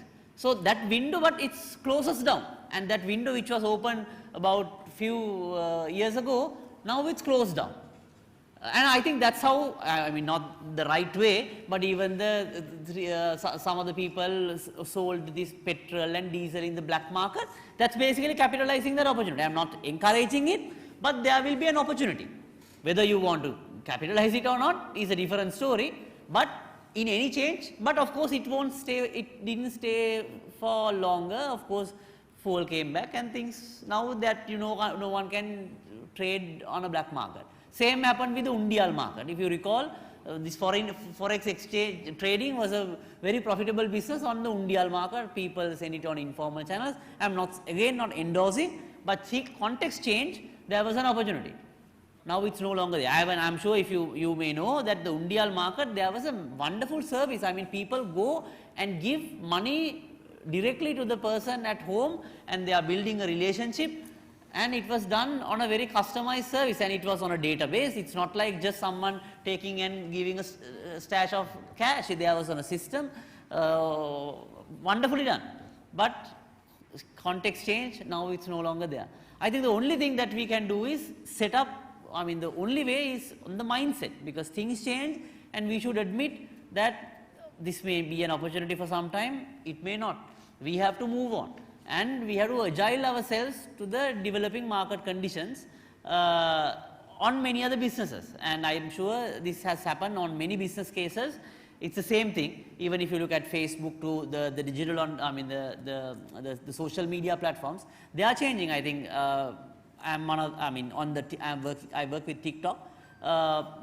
We understand the Instagram Reels and the YouTube Shorts are giving a very tight competition for TikTok, because it's a platform where you watch short videos, and now there's a new challenge because the US is tightening their concerns on safety, online safety. They are saying, okay, this is this child abusing cases and all that. So now they are bringing the lot of safety tools into the platform to making sure, because now context have changed, and it is going to change in next 1 to 2 years time, and it's rapid. I mean, you have to always be on the game to do that. The only way is two things. I mean, understanding the nature of the world. As I think, I'm not sure whether Lord Buddha or someone said, the only thing that doesn't change is the change. You have to go with that mindset. It is going to change whether we like it or not. Set to that mindset and try to explore the opportunity when things change. I think I don't see any other way to adjust, because it's so, I'm sure we all know, things are so dynamic, so changing, so diverse. Only way is to embrace that. No point trying to protect ourselves, because that may not be a sustainable solution. That's really relevant, and we are looking forward to see your AI as well, with a beautiful name maybe. Then dear panel, I think all of you mentioned that having a mere business idea and identifying an innovative business opportunity clearly are two different things. So I think that's where businesses like Uber, Airbnb, Apple, all of them win the game in the world. So in the recent past, I also met with a young person called Dulanjana Vitanage, who's producing innovative products using jackfruit. Mr. Dannath, you mentioned you couldn't learn economics at Colombo University, but fortunate enough, Dulanjana, being a marketing student, he could get the knowledge from food sciences at Japura. So fortunately, he is coming up with innovative products. And Vice Chancellor, now you mentioned, sir, you extracted oil from coconut during your young ages. You know, recently I saw that a team of our own researchers in Sri Lanka have produced a dye which can be used in garment manufacturing, which can be used to dye clothes using king coconut shell. It's just a waste for us, which causes dengue as well. But they have converted it into an economic value. It's really impressive. I think that's where the mere business and innovative ideas are getting different. In that context, sir, I have two questions for you. The first thing is, how we can identify an innovative business idea, or what kind of strategies we can use to identify such innovative opportunity.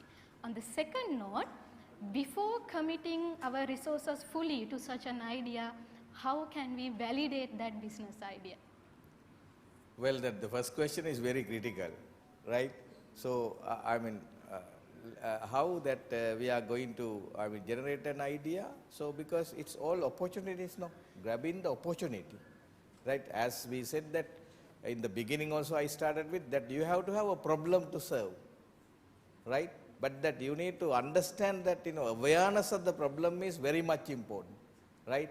The problem to be solved. Now let's say, for example, now we used to say that, let's say, COVID-19 pandemic is an opportunity to the world.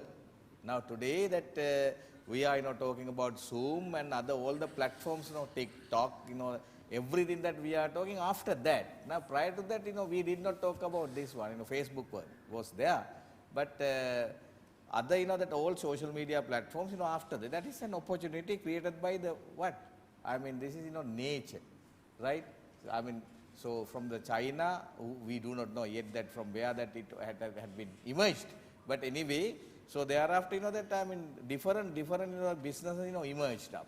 So then maybe sometimes, let's say, I read some of the, again, Harvard Business Review, where that I found that there in the Harvard Business Review, say, entrepreneurs and ideas, one, that one hospital, cancer patient, a lady, of course, about to, that, of course, near into the, that her death.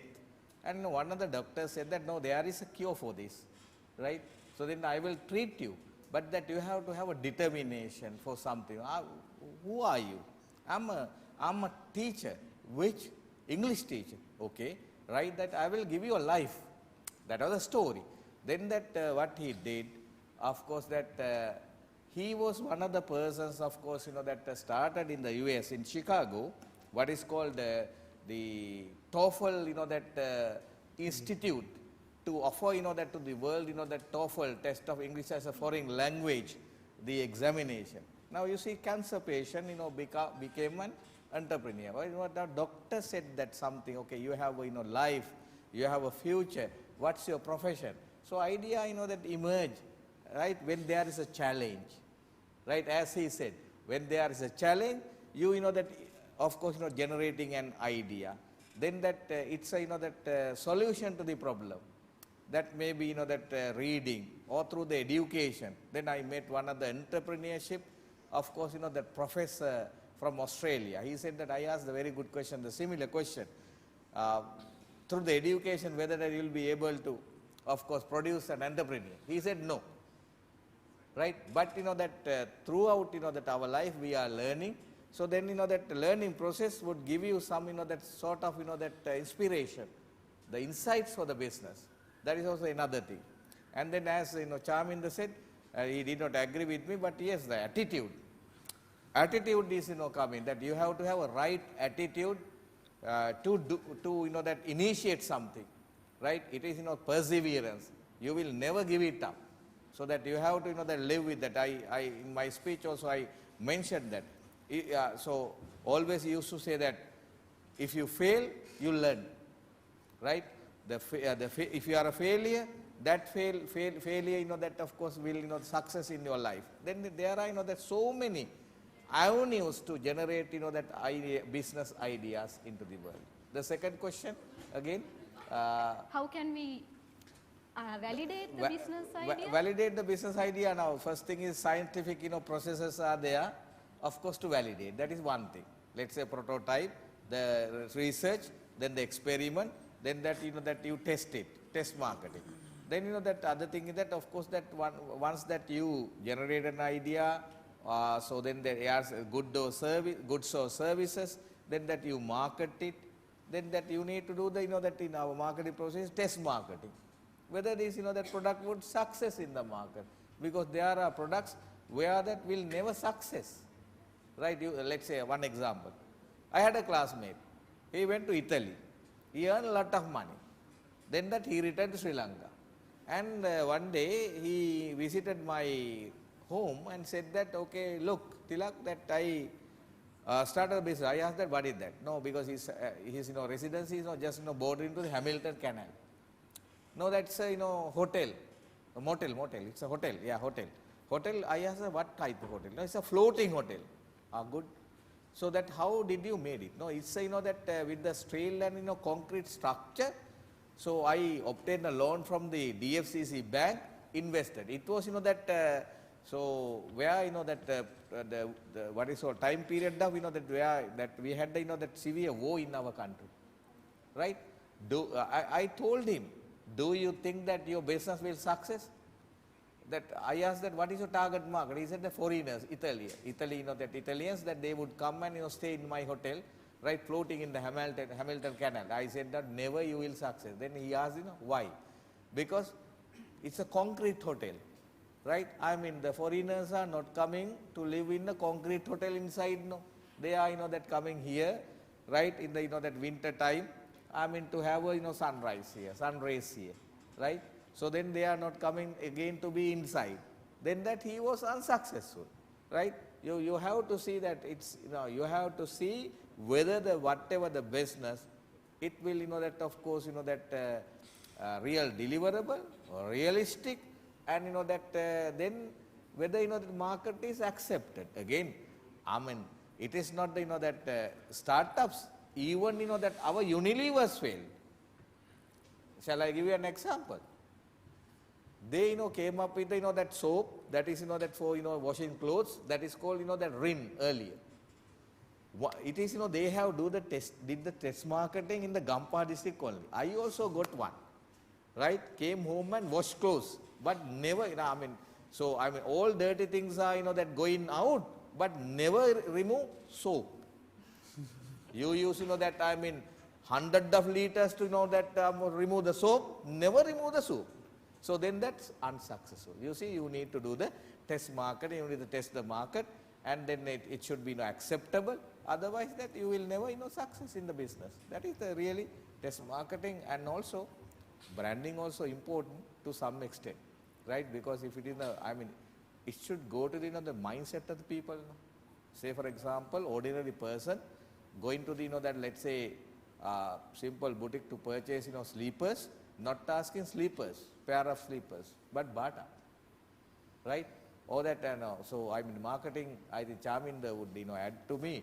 So never, when there is a headache, not asking paracetamol, asking Panadol, because it is instilled in the mind.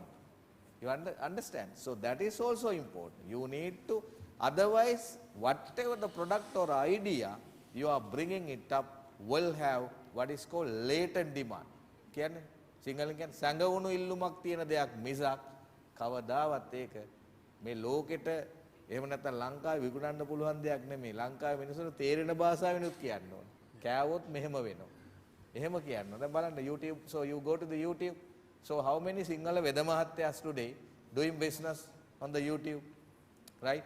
So they are not, that now running their, what is called the home, that the separate office. Now office is the, that now Facebook now. You see, so therefore that you have to be very careful when you are, that what is called, whatever the strategies, whatever, that is also at the end of the day, there is, that something that we do not agree, luck should also there. Someone have to, have a best of luck, that to success the business, right? Right? Some people are there, you see that, I mean, you said, some bone, that I heard that day before yesterday, now the very good company here in country, it's not, that ethical to, that it's 3 letters DSI, but, you see it's a family business finally. Finally, they ended up with the courts now, because one, brother, that shooted at another brother. You see? Because why? Their strategies, not worked, because initially they have not agreed. So they did not understand the ground reality, what is there, the market share, what is there, what they are in, right? So a lot of things are there, your luck, your, the market, environment, society, everything. It is, that time not a single fact, it's a, that of course multi-tailed of facts, that are, that affect into the whatever, that business or the entrepreneurship. Can I add one more thing there? Because you talk about invention. Yeah. I think it's also important to distinguish between invention and innovation. Because we have a lot of inventors. Yeah. I think when we see a lot of competitions and all, we get inventors. That is, you are creating something new. Nice product, nice ingredient, something. But what matters in the entrepreneurship space is not just inventing. That's why in Sri Lanka, I think we are one of the countries that has highest number of inventors, right? You can see the number of competitions and the number of ideas coming out. But how many of them actually become businesses, right? So the challenge I think there is the inventors lack commercial acumen and entrepreneurial ideas, right? Once you come up with something new, how you build a business model for it, how you build a market for it. Even during your competition we saw there were some nice ideas, inventions, but we had a problem of market feasibility, because good, but who will buy that, right? Nice idea, invention, but will there be a market? Will people buy? Will people pay that price? That's number one. Second thing is scalability. Yeah. So sometimes you can find a bright idea, okay, let's say king coconut something. Even king coconut is a limited resource which is available in Sri Lanka, but if you come up with something bright, you can't export 1,000 tons of stuff, right? Because you can't scale it. Even sometimes we find small inventors, they can't go beyond their village or four walls because nice idea, but no scalability. So both of these problems have prevented most of the inventors becoming entrepreneurs or becoming successful entrepreneurs. The second thing is innovation. That is what we always encourage. Inventors is good, I am not this thing, but with invention you need to have innovation. Innovation is doing something different. Doing something different. So that is where I told you this entrepreneurial mindset, they see things differently. Or sometimes people lack it, we need to give it. I'll give you a few examples. During pandemic time, there was this three-wheeler guys who lost their hires. So close to my hometown, right? There was this problem. Then I managed to convince them and the shop owners, because the shop owners also have a problem because people won't come because there's lockdown and all. So I married the two, right? You take the orders online, WhatsApp or social media, you use the three-wheeler guys, get the permission from the police, and then we created the story so that the shop owner is selling, three-wheeler guy is getting a hire, they transport goods, not people. So you look at it differently. And there was a saloon guy, right, who came with an idea, who wants to start up a saloon. I said, I have the idea, I have studied this, but I want some capital to have the place. I asked him, what is a saloon? Is it a place or a service? Right? It's a service, right? You don't have to necessarily have a place to do salon. You can take orders. Why don't you do salon on the wheel? Right? You get the order, right? You go on a three-wheeler and do your service. He actually started it. Right? How you innovate. So innovation comes with entrepreneurial mindset. Innovation is not just what you do, it's about the business model, innovative business model. That is where even Uber came into the picture, right? So they came into the picture saying that, okay, people don't need cars, people don't need vehicles, they need transportation, they need to move from one place to the other. So they gave a solution. If this is your requirement, this is a solution, you need to own a car. Now you get hotel industry. Hotel industry, we all think the hospitality industry is where you have hotels, structures. So Airbnb completely changed the model. They said, okay, people don't need hotels, they need experience, they need a place to stay. So they came up with a model. If I can sign up with Airbnb, I can rent out a room of my house, right? It will be listed, foreigners will come and stay in my house in a room and they'll pay me something. So that's tourism. So that is nothing new, no invention, but there is innovation. So I think this innovative mindset is more important in building a good entrepreneurship. Even among inventors, we need to educate them, the entrepreneurial aspects and the business acumen. That's where most of the inventors stay with their patents. I shared even the other day, I found many people, even about a year ago, a couple of months ago, I met a guy with 8 patents.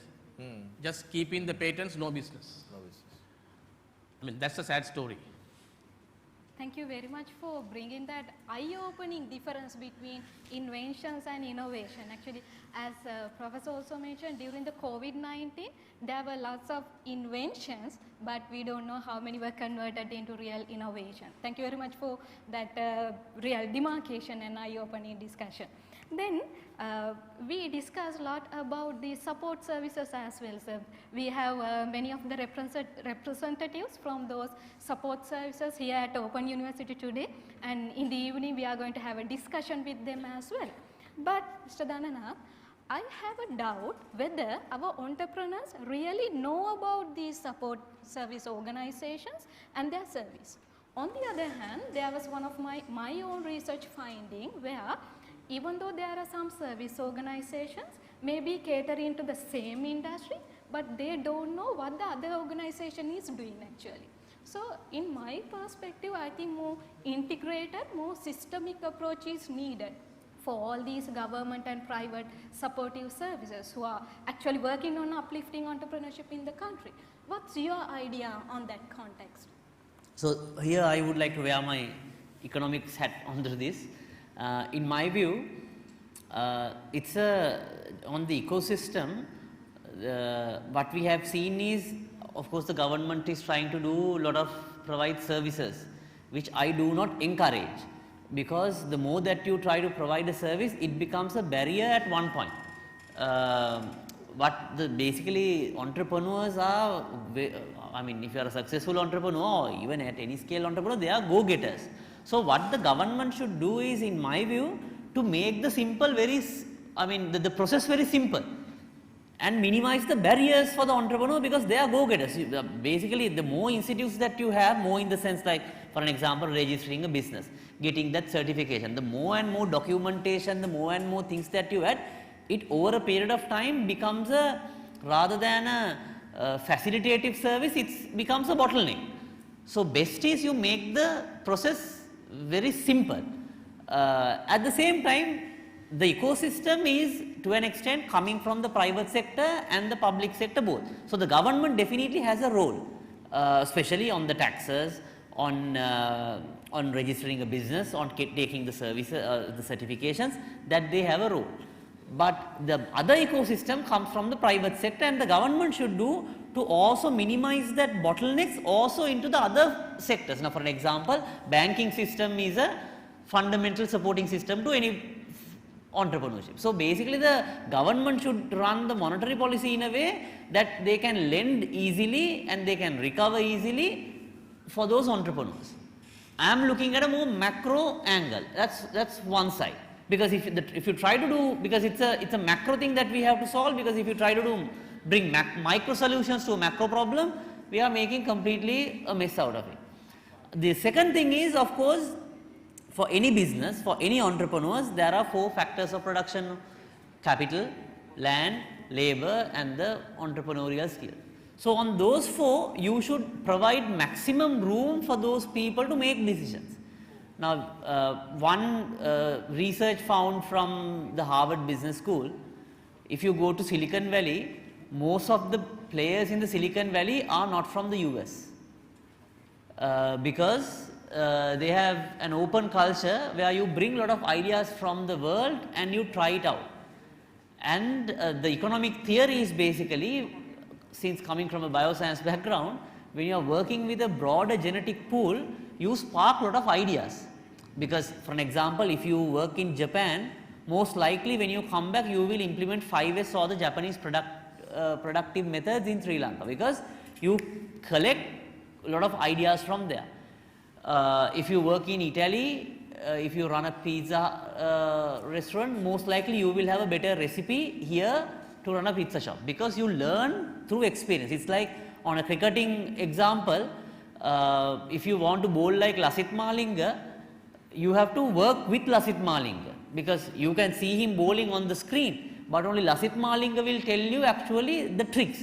And this is seen across the world. For an example, on the Japanese cars, one reason why they are very popular is still the steel composition in the car is very unique, which is very resistant, where some other, it's lighter and it's very resistant, which you can only learn when you are working with Toyota.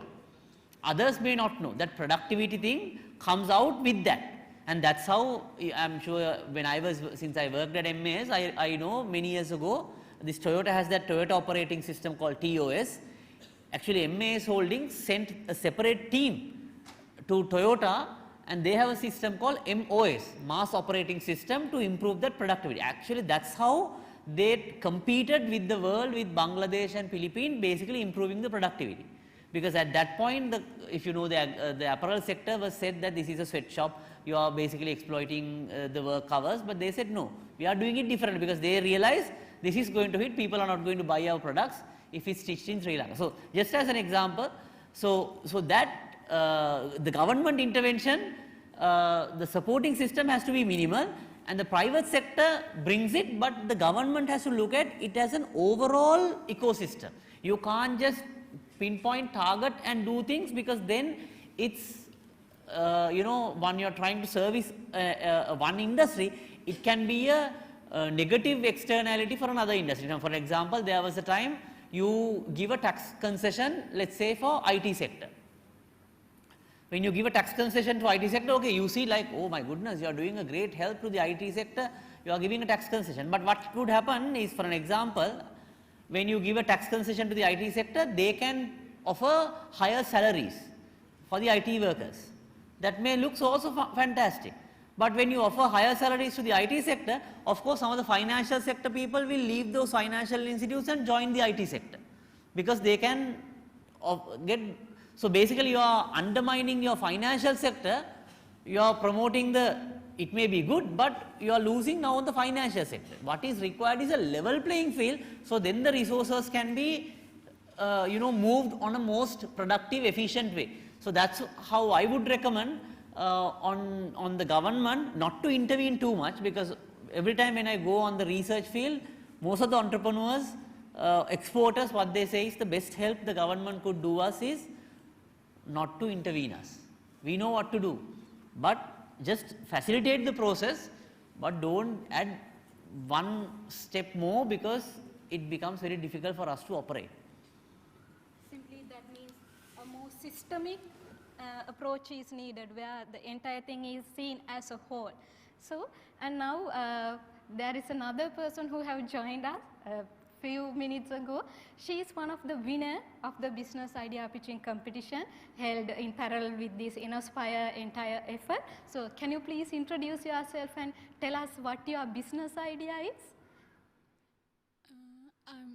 I'm representing the Durian Sila. The concept of business is producing durian range of durian product by using durian fruit, by using zero waste concept. Now we are in the Kandy. We have a cafe known as Durian Sila. Recently we hope to open outlet in Colombo, and recently we hope to open an ice cream plant in Kandy. So we can enjoy durian ice cream and lots of varieties as well. Congratulations for your win, and also congratulations for your business forward as well. So I think you were fortunate enough to share this platform with this eminent panel, and I think you can get many more insights from them even after this panel discussion. Now we have come to the final chapter, where I would like to ask this question from Mr. Chaminda, but all the panel members are welcome to answer this question. Mr. Chaminda, with all your expertise, experience, knowledge and everything, what I would like to ask is, what advice would you like to give for potential entrepreneurs on their effort, on their venture journey? In a shorter span, a lot of so as I told you earlier, number one, if you want to get into entrepreneurship, learn the subject, not an academic subject. Understand what entrepreneurship means, what it takes, what kind of characteristics you need to become an entrepreneur, what is the life of an entrepreneur, and are you willing to take that shock to your lifestyle? Right? You can't be the same old person and becoming an entrepreneur and run the same lifestyle. You have to be prepared to become a different person. So it's like, you know, think about your life after marriage, right? So once you marry, you can't spend the life the way you did before. If you start doing it, it's going to be a disaster. So you should be prepared to compromise, share, and look at your life differently. And you sometimes can't behave the way you did before, right? Because you have to now wear a different hat. So same goes with becoming an entrepreneur. Understand that life, understand that requirement, and be equipped with the knowledge and whatever the characteristics. That is number one. Number two is we need to also understand entrepreneurship involves risk. While we have all the good reasons, good plans, nice product, guaranteed market, there is a possibility that anything can go wrong at any point in time. No one has predicted the pandemic, right? No one has predicted it. So things can go wrong, but doesn't mean you want to be pessimistic. That's why I always say, expect the best, prepare for the worst, and capitalize on what comes, right? That mindset is very important. So connected to that, when you want to become an entrepreneur, you have to always, especially whoever is starting fresh, don't try to make it your bread and butter. Because if you try to make it your bread and butter, what happens is, your primary source of income, what happens is, you will struggle and you will focus on revenue than building the business model, right? You will focus on that side and you won't look at the rest. So you should be prepared if you're starting a business to have some kind of alternative funding. Maybe that's why for most of the people who think that, okay, I need to start a business, I need to quit the job and start the business, what I suggest is, okay, why don't you start the business while you are doing the business, while you are doing the job, right? Maybe in a small scale, you do the plan, do a small scale, put someone else and see. When things are stabilized, you quit the job, right? Otherwise, you need to have some kind of savings with you for a period until your business is stable, you can depend on it. Otherwise, I have seen enough cases. For example, I'll tell you a classic example. There was a batik, the lady from Kampa said, batik. She started with batik. Her idea was to design batiks for the premium market, batik suits, right? And she has done a great job. Unique designs, premium market, but after a while, she noted the sales were not picking up. Now she is struggling with the income. What she has done was, while selling her batik stuff, she also has a brand, and that brand means premium quality, unique designs, high price. That's the brand. Now she has started buying some stuff from Pamunua and sell in the shop while doing the other things. Now what happened to her brand? Now you can't claim that brand identity anymore. You are not premium, unique and that. You are killing your brand because of your financial consideration. That's why if you are building a brand, you should not compromise. Keep working on it. So keep building your business. Have a separate line of income or saving to take care of your expenditure to survive. Don't depend on the business if you want to build a good business. Otherwise, you are just doing this and that. Right? Sometimes people end up doing all kinds of things. Right? That's the third thing. Fourth thing is, try to build a business model, not a revenue model. Right? When you do a business model, that will set the stage, sustainability and long-term value. As Professor also mentioned earlier, I'll give you another example because I happen to be in that organization as the group GM when this project came, right? You all know ICMA, how they started. They dump millions of money just to develop a platform and give it free of charge for the people. That's all. They said, you develop, they gave the contract to an agency. Their job is to develop this platform and make it popular. And they just kept on dumping money. So we were wondering, what are they trying to do? Is there something behind, any other ulterior motive or anything? Because they just fun and we are supposed to do this. It's like a charity.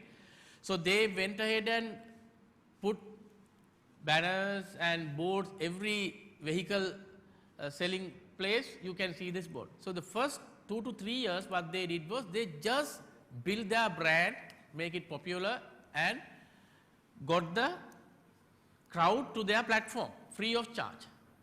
After about third year or so, they start charging.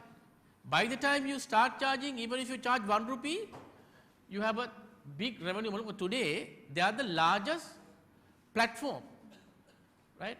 And now they have recovered the money within a couple of months. So that is building a business. I'm not saying everyone has to work towards that kind of model, but you have to have the patience, you have to have a plan, you have to have an idea where you are going when you build a brand and a sustainable business. Otherwise, you are just doing business. I'm only advising here for entrepreneurs, not for businessmen. Fifth thing is endurance. Endurance in second, right? You should have the ability to withstand any challenge with a smiling face, right? Because all the challenges are part of the game. So in this previous statistics I mentioned about most of the startups shutting down within 3 years, that is the most difficult part for any startup, because that's where you start stabilizing. Those who cannot sustain that difficult journey quit. And unfortunately, I'll tell you another interesting thing.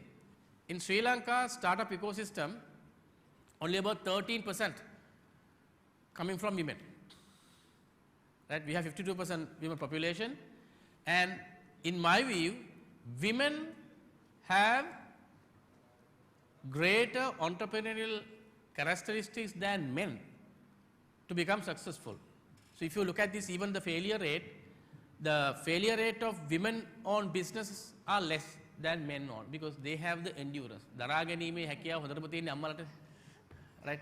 So they have it. So, but they don't make use of it. That's the sad part of it. That's why wherever I go, I encourage women to become entrepreneurs. While you become a housewife, you can start your own business. Because there's another thing with women. Once they start something, they don't easily give up. Therefore, I always encourage women to become more entrepreneurs. At least if men start, at least get the women around, so that they will not allow you to fail. So in the interest of time, I suggest these things to be in place, and keep improving your knowledge. Very important. Sometimes when you become successful in your numbers, you think you know everything. And I have seen, sorry, as a consultant these days, I'm getting a lot of cases in companies, debt issues, bank loan issues, restructuring requirements, because most of the businesses, the business owners can handle their success. They know how to behave when you are successful. But when they get a shock, they don't know how to take decisions, because they are not trained to handle the failure, because they have only seen the success all this time. When they only do business, they don't know how to handle it. And I found a very sad situation a couple of months ago. One of the vehicle sale owners commit suicide because he couldn't handle the failure. So whatever the business you do, whatever the scale you do, don't stop learning, right? It's not going to a school, but there are enough things, right? Wherever you go, you learn something. Everyone can give you some lessons. Because that's why I always come for these forums and these events, right? Because I'm coming free of charge. I don't charge, because I think it's an opportunity for me to learn from everyone. Even that day at the competition, I learned a lot from those people who pitch, because they showed us different ways of looking at things, and they showed us how we can use some of the natural resources. And there was a guy who is not here, because I don't know whether he's not here. I suggested him, how you define your business will arrange the rest of it. Even one of the competitors who came for the competition, he showed how he developed a product out of waste. He just brought in one product, and his idea was to showcase how the banana something can be used for this, right? But I said, I think you have got your business wrong. You are not in the business of developing banana stuff or anything. You are in the business of building businesses from waste. So he has done 23 different products. All these 23 different products he has developed from what we generally throw away. Avocado seed, he has developed a tea, right? So all the products he has done, so your business is not developing, making tea. Your business is commercializing waste, in simple terms. So you have to define your business in the right way, then you will see how you arrange the rest of it. So that's where the entrepreneurial thinking needs to come in. I think, thank you for the opportunity. I hope it helps. Yes. Anything to add, Professor? Any remark from your end? Well, that I said earlier that every day that we are learning is the process. Of course, that you will success with that failures, and as well as that always continuous learning. So then only that you will success in the life. So otherwise, if you think that, I mean, first that everyone has to learn that what is called define, right, yourself, who you are, what's your role, and then that how to that bring the business to the reality. That's all. That's entrepreneurship. Yes. Thank you, sir. Mr. Dhanana, yeah, any concluding remark? No, I just use one of my favorite quotes as an entrepreneur. I mean, for entrepreneurs, the quote goes as, what necessarily matters is not the size of the dog who is in the fight, but the size of the fight inside the dog. So if you have a bigger fight inside on this entrepreneurship journey, regardless of the size of your body or the organizational stature, you will always win.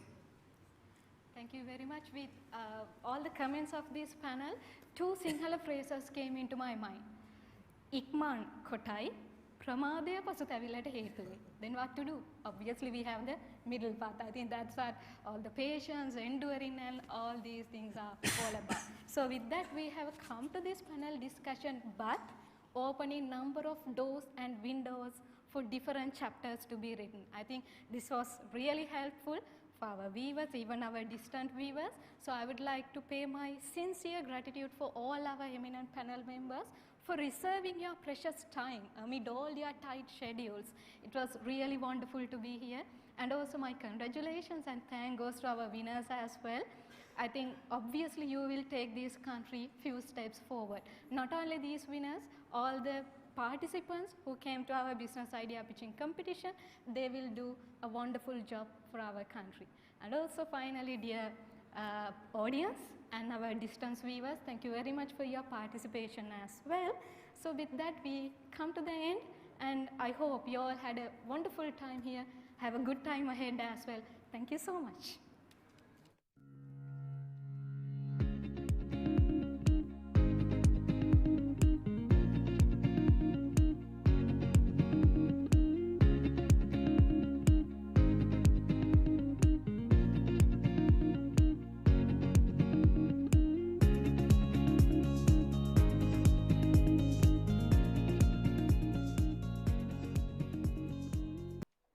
Thank you all for the wonderful and insightful panel discussion. Now, it's the time to express our gratitude to our guests by presenting them with token of appreciation for their unwavering commitment and dedication. For that, I invite Dr. Chamila Dias, the Director of Career Guidance Unit, to the stage for awarding the souvenirs.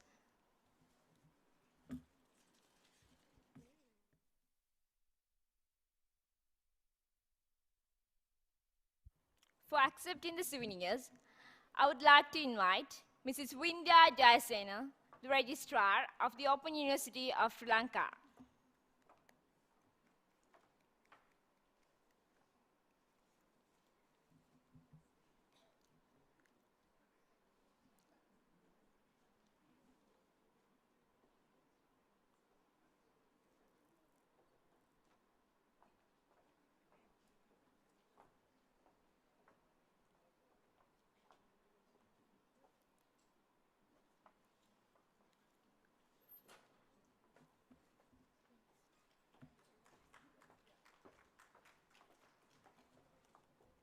Also, Dr. H.G.P.A. Ratnavira, the Dean of the Faculty of Engineering Technology,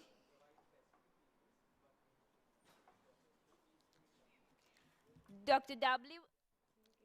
W.M.K.G.A. Vikramasinghe, the Bursar, Professor G.W.A.R. Fernando, the Dean of the Natural Sciences,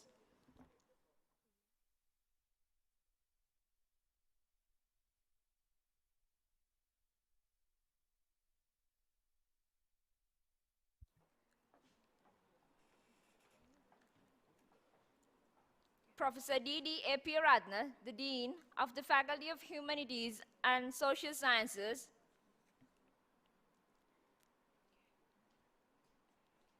Dr. D.V.M. De Silva, the Dean of the Faculty of Education,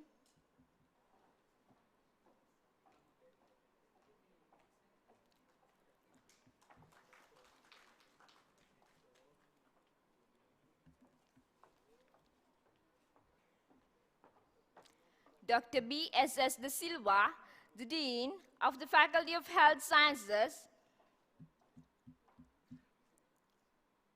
Professor N. Abhisekara, the Dean of the Faculty of Management,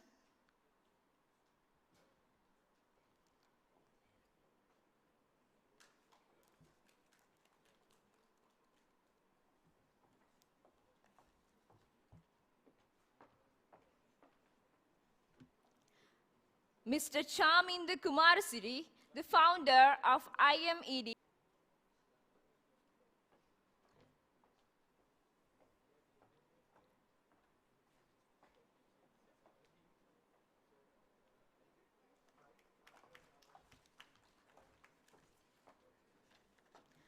Dr. Dhananath Fernando, the CEO of the Advocata Institute,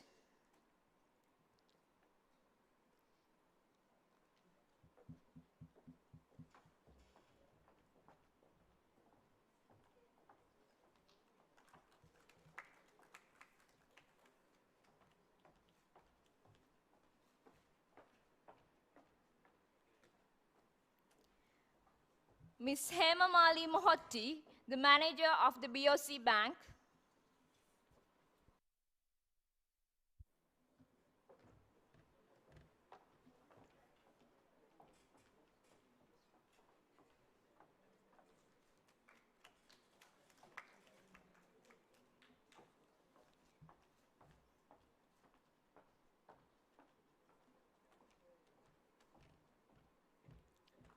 Dr. G.D. Ileperma, the director of ILC,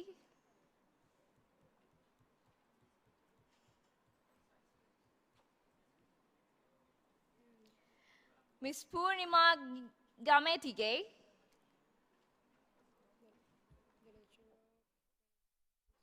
the lecturer of Management Studies,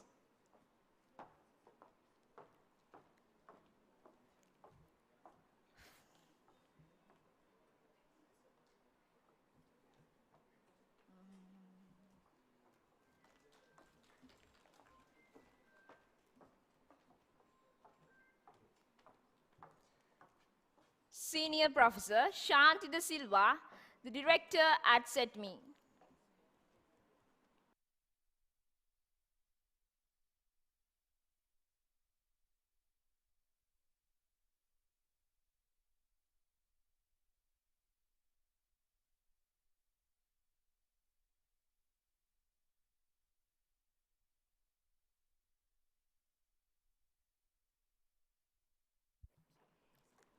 Now, we have a special announcement to make. For that, I invite Dr. Chamila Dias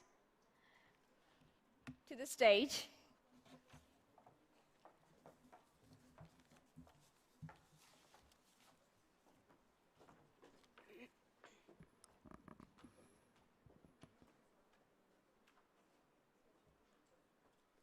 So I'd like to give my special thanks to a very special person who was always behind the stage to make all our university events, conferences, and all the other events even more successful. So during the past 2 years, he gave his maximum contribution in promoting the university in the capacity of audio visualization, so attached to the Center for Education, Technology, and Media. So this is actually a very shocking news that I got to know today morning. So, Mr. Lilan Vimalaratna, the technical officer attached to the SETME, is leaving the university. So, this is his last live program for the university, and actually he extended his stay because of this event to see the successful of this event. So, I wish him all the very best for his future, and to appreciate his service.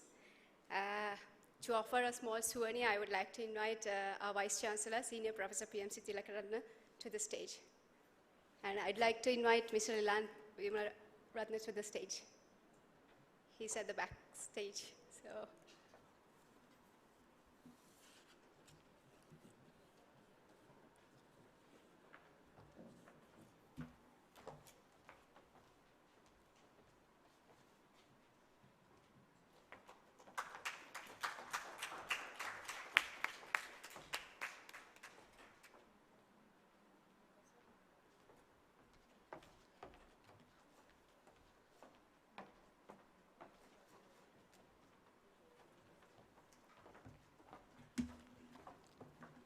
Thank you all. Before we ending today's event, I'd like to give the vote of thanks. So this invitation goes to the presidents of ENOSPIRE OUSL Organizing Committee, Fazil Nizam. Please come on to the stage to deliver the vote of thanks.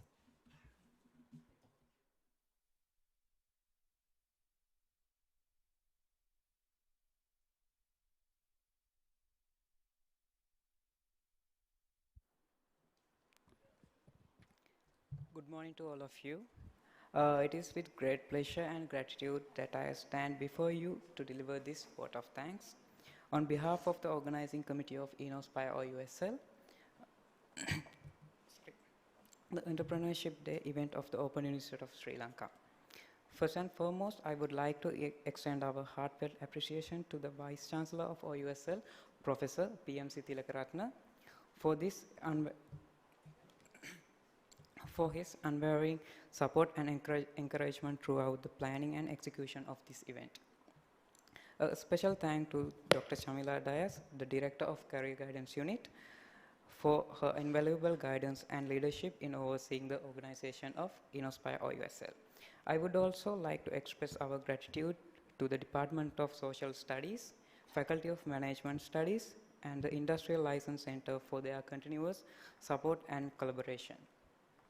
Our sincere thanks go out to all our generous sponsors and resource personnel, including Square Hub, Institute of Money and Entrepreneurship Development, International Labour Organization, Dialogue Idea Mart, Dialogue Idea Mart for Women, Dialogue Axiata PLC, Paramount Reality, Next Gen Girls in Technology, Sri Lanka Inventors Commission, National Science Foundation, Institute of Engineers Sri Lanka, Synergy Consultant Private Limited, Chamber of Commerce, Real Life, Minister of Industry, and SETME OUSL. Your contribution has been instrumental in making this event success. A heartfelt thank out to Judge Board of the Business Idea Pitching Competition for their dedicated time and expertise in evaluating the participants' pitches, providing invaluable feedbacks. Gratitude extend to all participants, both in the Business Idea Pitching Competition and the recipients of Entrepreneurial Awards, whose innovative ideas and entrepreneurial spirit have been truly inspiring. Special acknowledgement goes to the panel discussion participants for their insightful contribution and engaging discussions, enhancing the event's value. Special appreciation goes to the director of SETME and the production crew of their exceptional dedication and the contribution to the event's media production, which was commendable. In the same way, thank you to the deans, head of the departments in the university, and the IT division of OUSL for their continuous support and collaboration, which has been instrumental in the success of ENOSPIRE OUSL. I want to express our sincere appreciation to the CRC staff for their support and assistance. Furthermore, I want to acknowledge the dedication and hard work of our organizing team, comprised of OUSL students, volunteers, and the career guidance unit. Your tireless efforts have made the ENOSPIRE OUSL a memorable and impactful event. Last but not least, I want to express our gratitude to all those who have contributed in a way not specifically mentioned in this speech. Your efforts have not gone unnoticed, and we appreciate your support toward making ENOSPIRE OUSL a resounding success. In conclusion, I want to thank everyone who has played a part, big or small, making ENOSPIRE OUSL a resounding success. Your support and involvement have been invaluable, and we look forward to continued collaboration in the future. Thank you.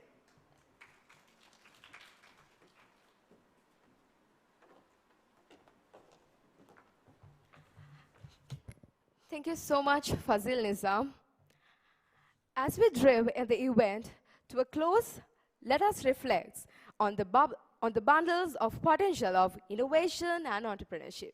Hashini? Together, we have ignited a spark that will illuminate the path towards a bright future. We are grateful for your unwavering support and participation. Let's continue to innovate, inspire, and shape the world filled with invisible possibilities. And until we meet again, let's inspire, propel, or forward. So, this is ENOSPIRE OUSL.